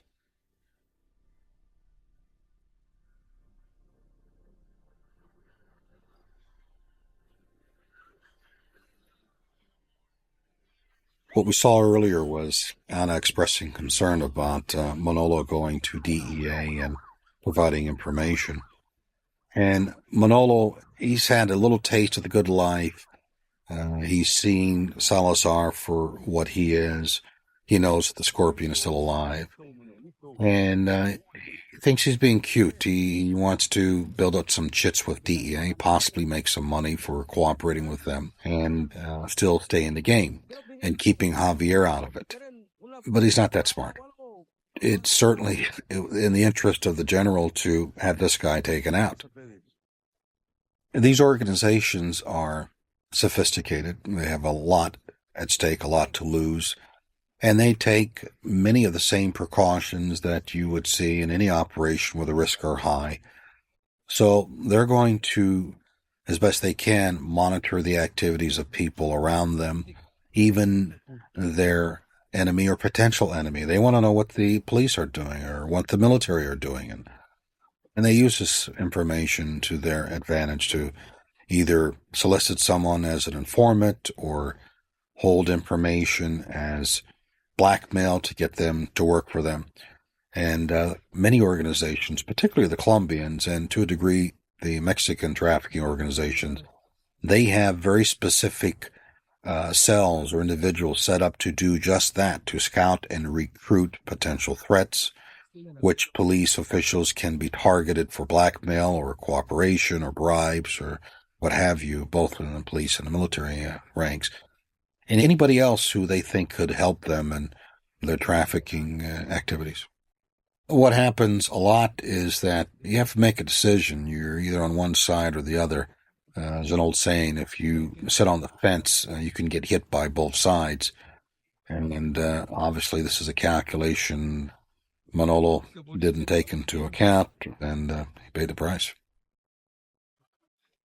This was certainly the way guys were getting offed in the Tijuana drug trade at that time. They were being taken out to a place called La Rumorosa, the place where rumors come from.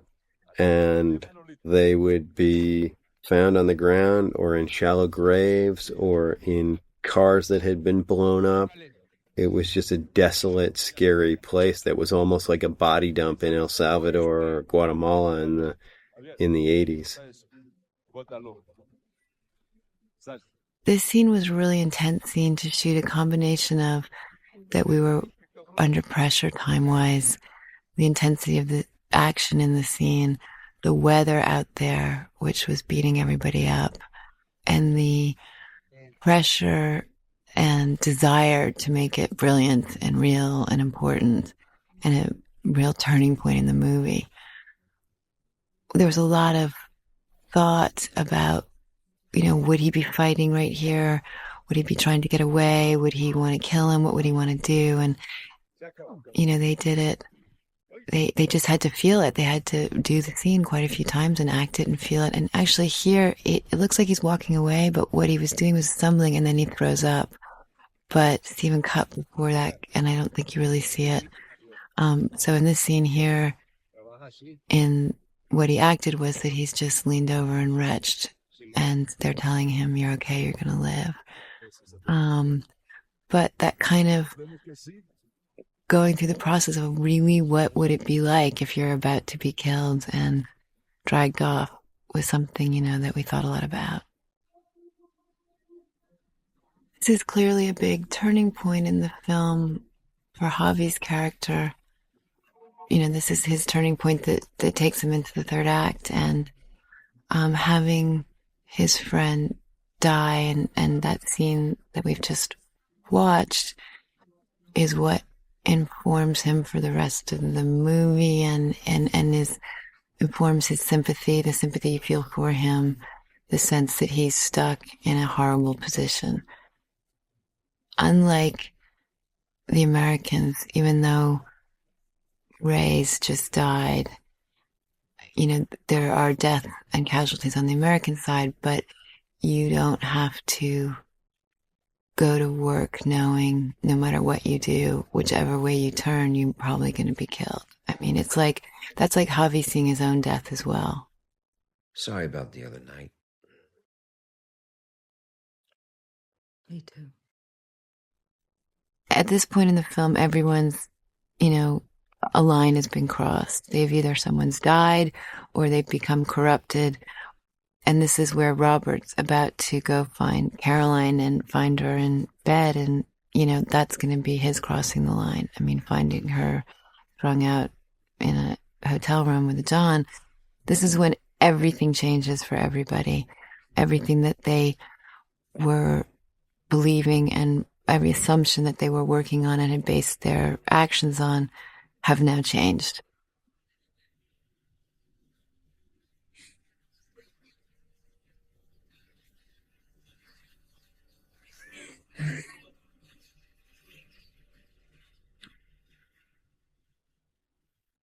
Marshall Herskovitz and Edward Zwick. There's another aspect of this movie having to do with Benicio's character, and it shows how this was such a collaboration among different people, that finally it was Benicio himself who brought that. Because when you read the original script, the character of the Javier, earliest drafts, the character of Javier is a much more cynical person, a much more ambitious person, and you realize that he is manipulating the events in his life so that he switches from one horse to another so as to advance to a higher level. And that quality of nobility, it kind of hangs around the edges of that character as a possibility, but it's not really what he's about. And it was Benicio himself who said, there's more we can do with this character. The interesting thing to me is and his influences over Steve Gagin in the subsequent drafts, yes, is really what brought that character up to where it ended up.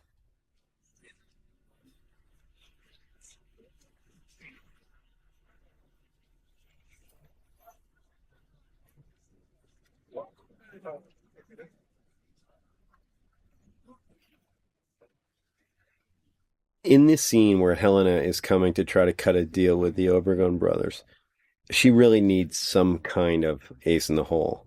And Steve Gagin had been fascinated by the notion, which came out of I think a newspaper article originally, that people were developing technologies to mold cocaine into other shapes and other forms. And he came up with this great notion of the doll made out of cocaine, which is in the end just enough to persuade these drug-addled Tijuana mobsters that they've found the trick of the future. In fact, guys like this generally don't find tricks of this level of sophistication because processing cocaine into little dolls, I think, costs so much money, or would cost so much money, and it's relatively cheap to get the stuff across the border if you just have a whole bunch of poor immigrants who will get in a car on one side and drive it to the other for $500 a load, that it's not cost effective. But it certainly works in the film. Undetectable by anyone. Steven decided to cut out a sequence where Benjamin Bratt's character gives Catherine drugs to take over the border and as a test. And if she can do that, then he will give her husband's contract. And that was directly taken from the miniseries. And it's kind of a great sequence because you don't know that she doesn't have the drugs on her when she's coming through customs and she gets taken aside and you're thinking, oh my God, she's going to be busted.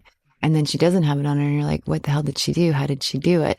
And then you find out when she sees Dennis Quaid that she dumped the drugs in the bathroom and Dennis is going to give her some drugs to replace it, that they'll think she brought it over the border. And that's a whole great sequence. We loved it in the miniseries and we loved it in the script and we shot it. And then when we got to the movie, we realized you don't need it. And that was, good 10 minutes taken out.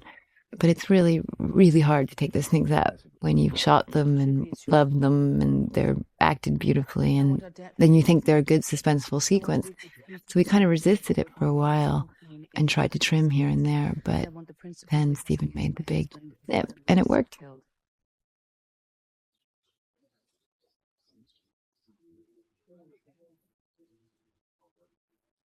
This is Javier in a hotel room in downtown San Diego, where this kind of thing does go on, taking his polygraph, establishing his bona fides, and being checked out by the guys that he's supposedly working for. It's a little bit succinct, but the feelings that he expresses here, I think, are the ones that that Mexicans in this situation tend to have. It's one thing to go after the drug traffickers. It's another thing to work with the Americans. There's a sort of a sense of being on the wrong side of the law or being on the wrong side of your countrymen. And He does not feel like he's getting a pat on the back there from someone who is really his comrade or brother. You worry about getting me what I want. I worry about myself.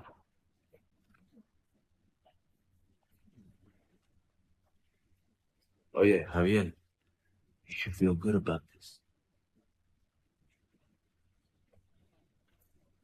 I feel like a traitor.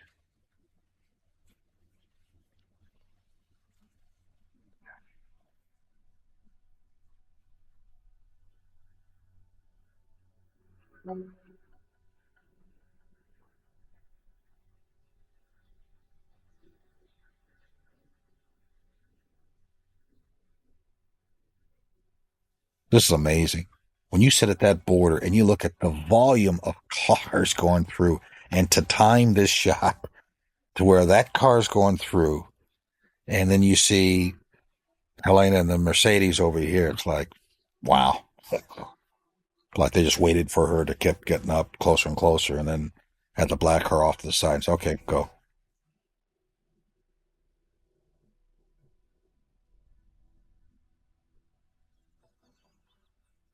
The original draft, or one of the first drafts for this scene, had an agent coming up to Monty and saying, by the way, Helena crossed the border and she didn't have anything on her.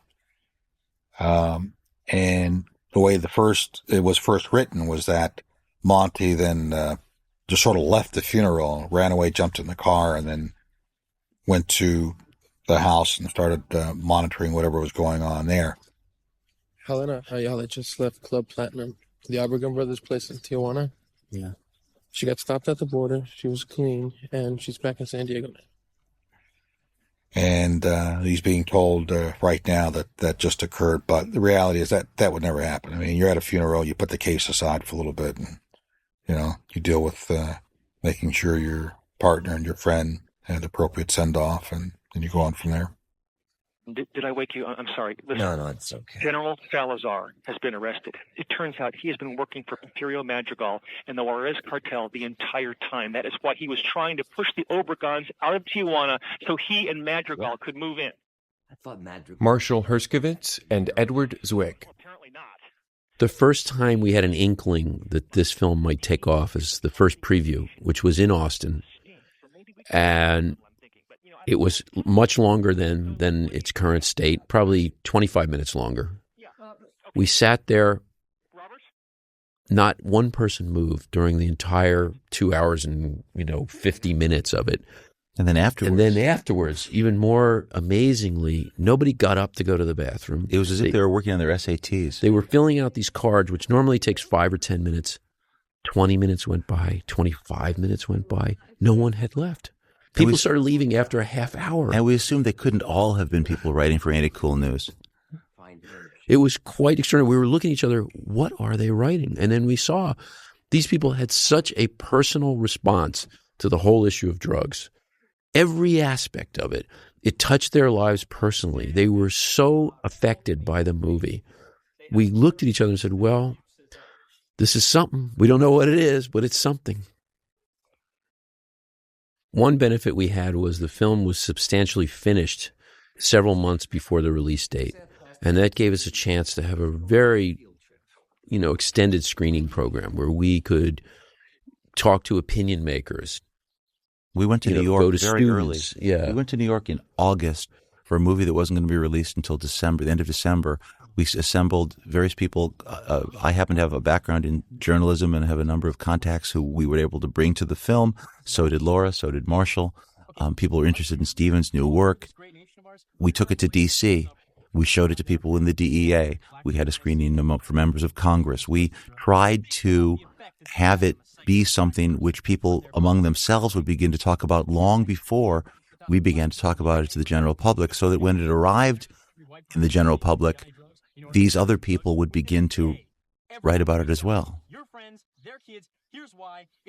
We knew we had to come out in December in order to be considered for Academy Awards, and we knew we couldn't wait another year or we'd miss our shot.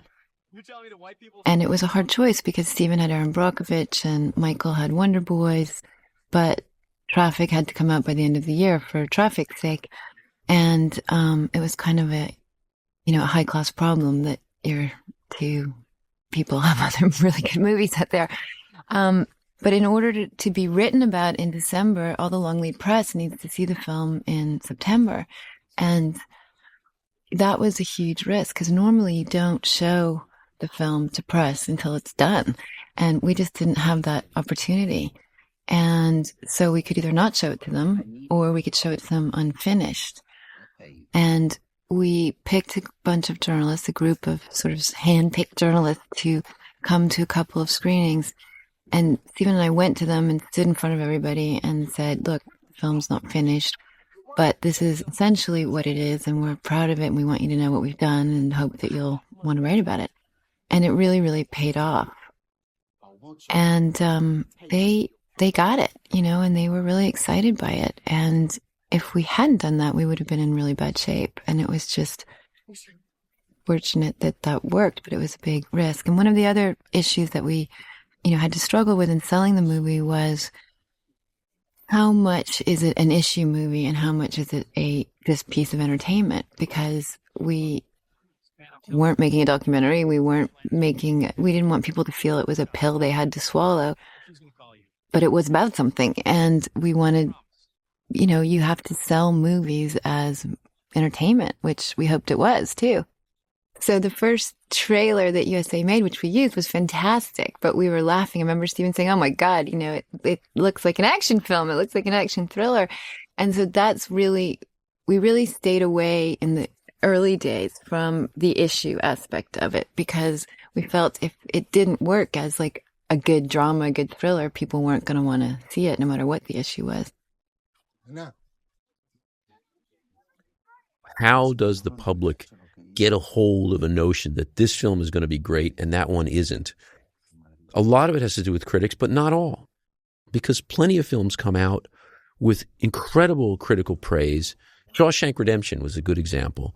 The Insider, another good example. Films that critics loved that were wonderful, wonderful films that the public just couldn't quite get its brain around going to see.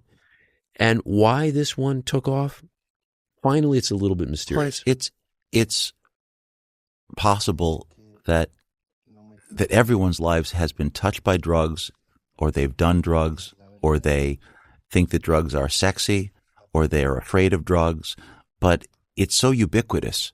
And in fact, we had just had a political election in which neither candidate said a word about drugs. Now, why was that? Probably because they'd both done drugs, and because even to talk about drugs would be to risk alienating some percentage of who they presume to be their constituencies, except what we discovered is that everybody wanted to talk about drugs, and the politicians were wrong. That this movie became this lightning rod in which everybody who had an opinion, and it turned out that everybody had one, could now voice it.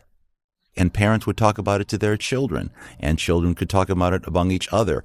And parents who had gone through the 60s and were embarrassed about what their drug behavior had been, that they'd been inhibited to talk about with their children, now had to somehow confront it. It became this kind of litmus. And I think that spread like wildfire into the culture.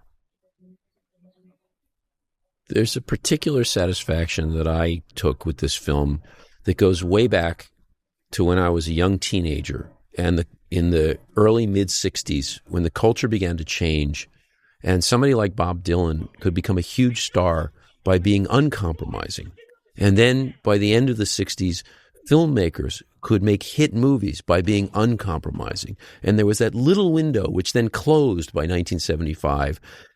And after that, it was very hard to be popular in the culture and also be uncompromising. And there was something really amazing to me that you would see millions and millions of people going to the movies to see this film that didn't give in on anything. It was such a difficult, interesting, ragged, demanding movie, and people just loved it.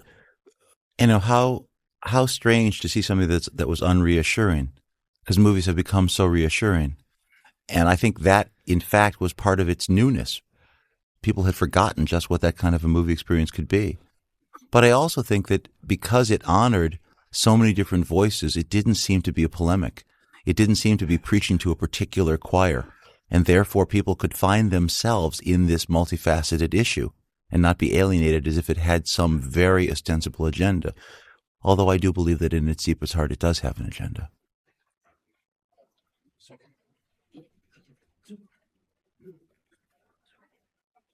Tim Golden. Again, I think this scene maybe owes a little bit more to The Godfather than it does to the established practices of the Mexican drug trade. You probably wouldn't have a guy make the front page testifying against a big drug kingpin unless this were a real local paper and this case had been putting San Diego on its ear, which, maybe it has been. But the thing about the traffickers is that they generally tend to be better at mowing large numbers of people down in groups with machine guns than they do at complicated assassinations of guys who are under federal protection. Where's the love gone, man? Serious. Goodbye. Marshall Herskovitz. I don't think people notice Miguel enough in this film. I think he's so wonderful. He has such charisma and humor at the same time. And you sort of, every time we'd come back to his story, I would just love it. Can't you for 1 second imagine that none of this had happened? If my drugs had gone through, what would be the harm? Huh? What would be the harm? A few people get high who are getting high anyway. Your partner's still alive. We don't have to have breakfast together. Don't you see this means nothing? Edward Zwick. Also, there was an opportunity when you have Miguel sitting there eating his breakfast with them when he's in custody. Some of the things he says are the author's voice. It's Steve Gagan's voice talking about the absurdity of the drug war, but put in the context of a drug dealer, you're able to put them into a film which otherwise wouldn't have had them. It elevates the whole dialogue of the movie, the political dialogue, and yet it's in the context of a very conventional scene there about a witness being held in some kind of witness protection. And that allows you, while you're waiting for him to be poisoned, rather than talking about something insipid, as might happen in some other movie, they're talking about a debate at a very high level about the contradictions of who's working for whom in the drug war and who's helping whom. Craig Cretian. This is probably the last of the Hollywood-type scenes. Security here is pretty lax, and there would have been security outside the door, maybe a little more inside, and you would have known who was coming in that door before you even opened it. So just somebody walking in bringing food like that without even knowing who they are, it probably wouldn't happen. The other thing, too, is there's already been a threat directed at Ruiz, so the fact that they're going back to the same hotel is probably not a good idea. They would have gone to a completely different location. Your Honor, ladies and gentlemen of the jury, because of the sudden death of Eduardo Ruiz, the people have determined that we cannot continue our case against Carl Ayala.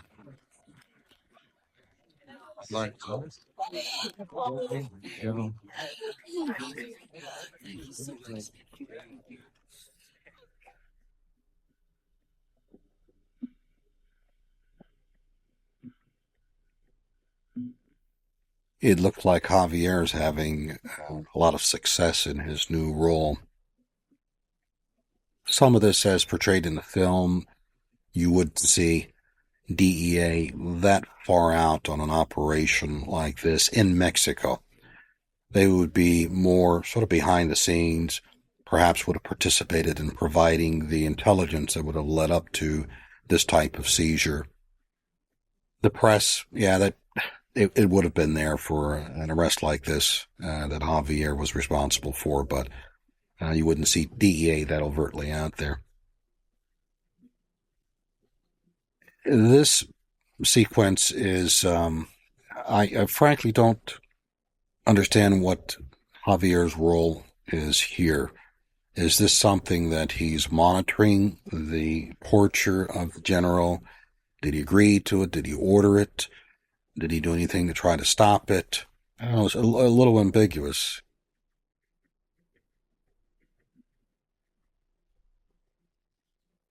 Here, it looks like, yeah, job is done. Or was he called and said, oh, by the way, this guy died? And just that little nod sort of indicates he knew what was going to happen.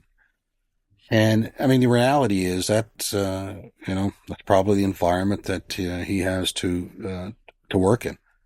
And it does not make him an angel, the best cop, but within his own mind and the justice system he believes he had to work in, he felt that had to be done.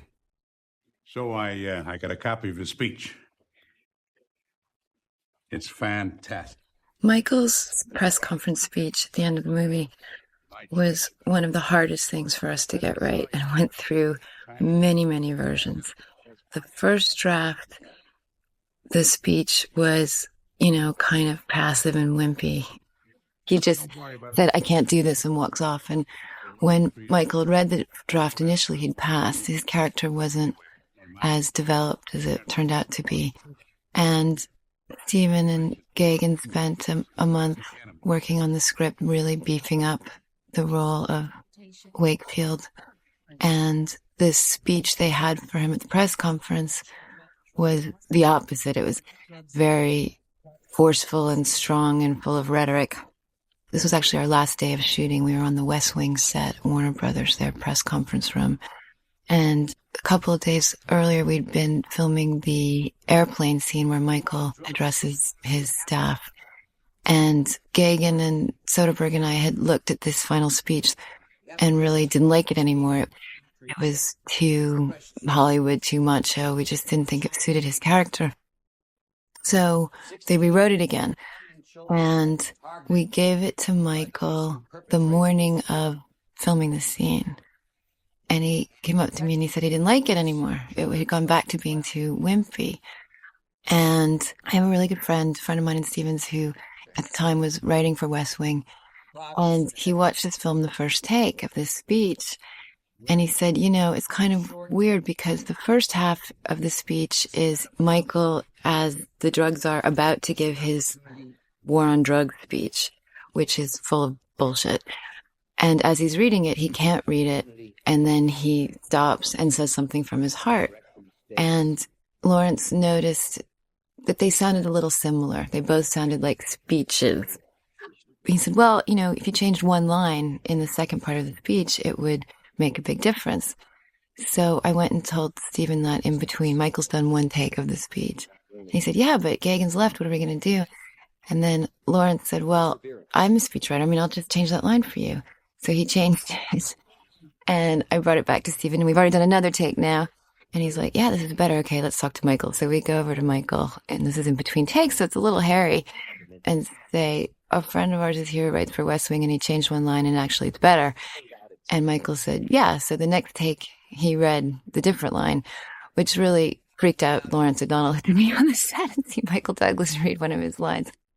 And then he said, I bet in the script it says the press sits in stunned silence because no one's reacting when he walks off. And we said, yeah, that's what happens. He goes, well, that would never happen in real life. The press would be flipping out, yelling at him, screaming at him. I went, oh my God, you're right. If there is a war on drugs, then many of our family members are the enemy. I don't know how you wage war on your own family.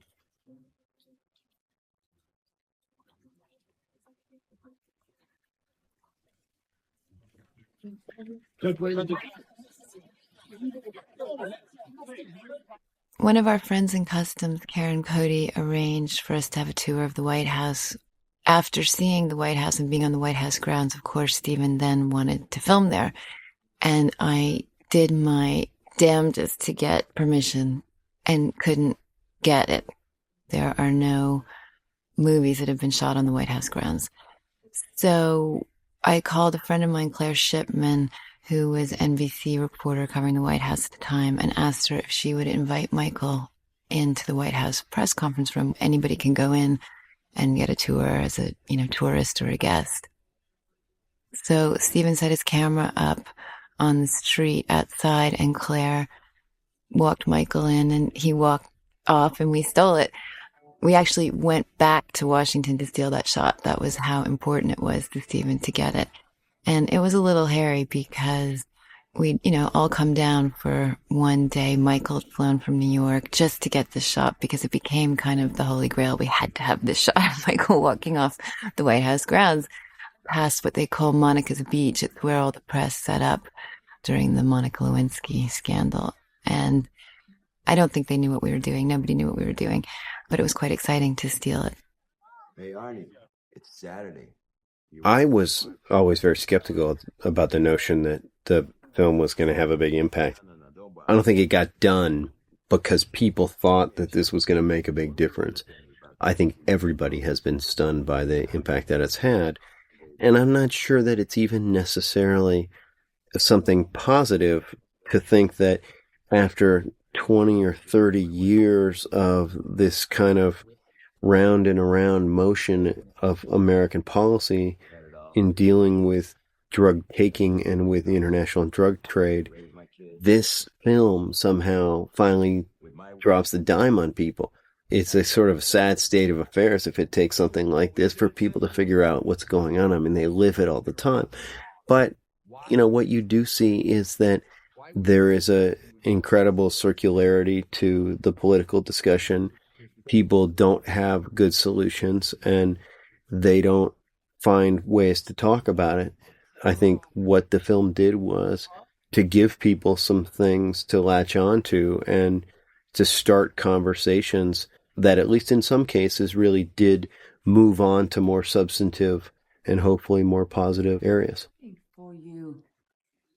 Who's that? Arnie, he's can't make it to the barbecue. One of the things I like about Don Cheadle's character is a very clear determination to continue this investigation, to avenge the death of his partner, but also as an investigator to continue trying to dismantle this organization. And even though this guy got off in court, he knows that he's dirty and he's still culpable for all the things that he did.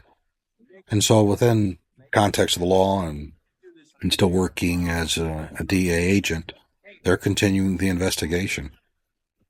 And it goes to show that, we're not going to stop until we see justice really served. And you see this in particularly with DA, but in all federal agencies where you have a partner or an agent that has been killed. So here you have Don who, that's his goal. He's not going to stop. He's got another bug he just placed in there. And he knows at some point they're going to continue doing what they're doing because that's the lifestyle. They're not going to give it up. More so now than ever because the wife has got a taste for that life and the money. And they're going to be a powerful force in the trafficking world, certainly in that area. So he's doing it for revenge, and he's also doing it to see justice. That's why you see this smile here. He knows what's going to happen. It's going to be a day, a week, a month, who knows, maybe a year, but he's going to get him.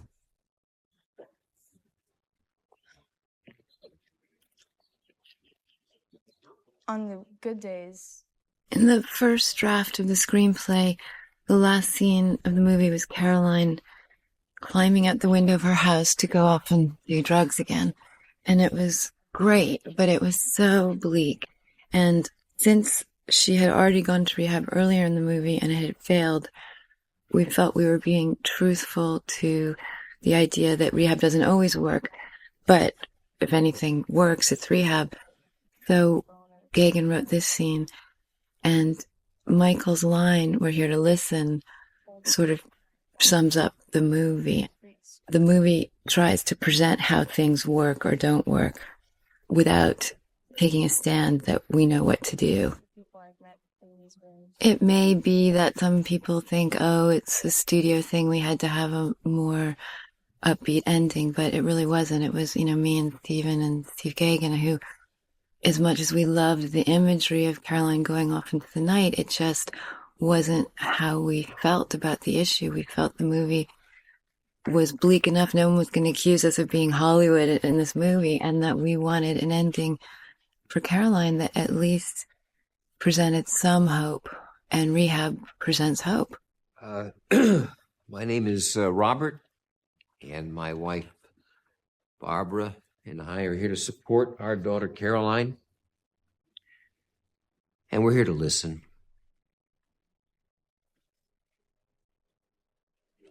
You know, I've probably seen this scene at least a dozen times. And I think it was about the 9th or the 10th time that I saw it that it suddenly dawned on me what this scene was really about. And I think it's sort of metaphorical. It's a prediction of either what's going to happen or what has happened. Here you have Javier sitting up in the bleachers, and he's looking down at the baseball field. He's chomping on his gun. He's enjoying himself. And I think he's dead. I think he's looking down from heaven, so to speak. And the reason is you got to make a decision. Either you go with the conventional wisdom, and that is to survive in that type of environment as a cop in Mexico.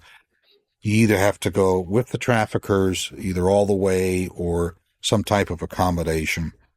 And so you're dirty to that extent. Or you go the other way, and you try to be completely honest, and you're alone, and you're not going to have support with the degree and the level of corruption in an environment like that where there's so much money and so much violence.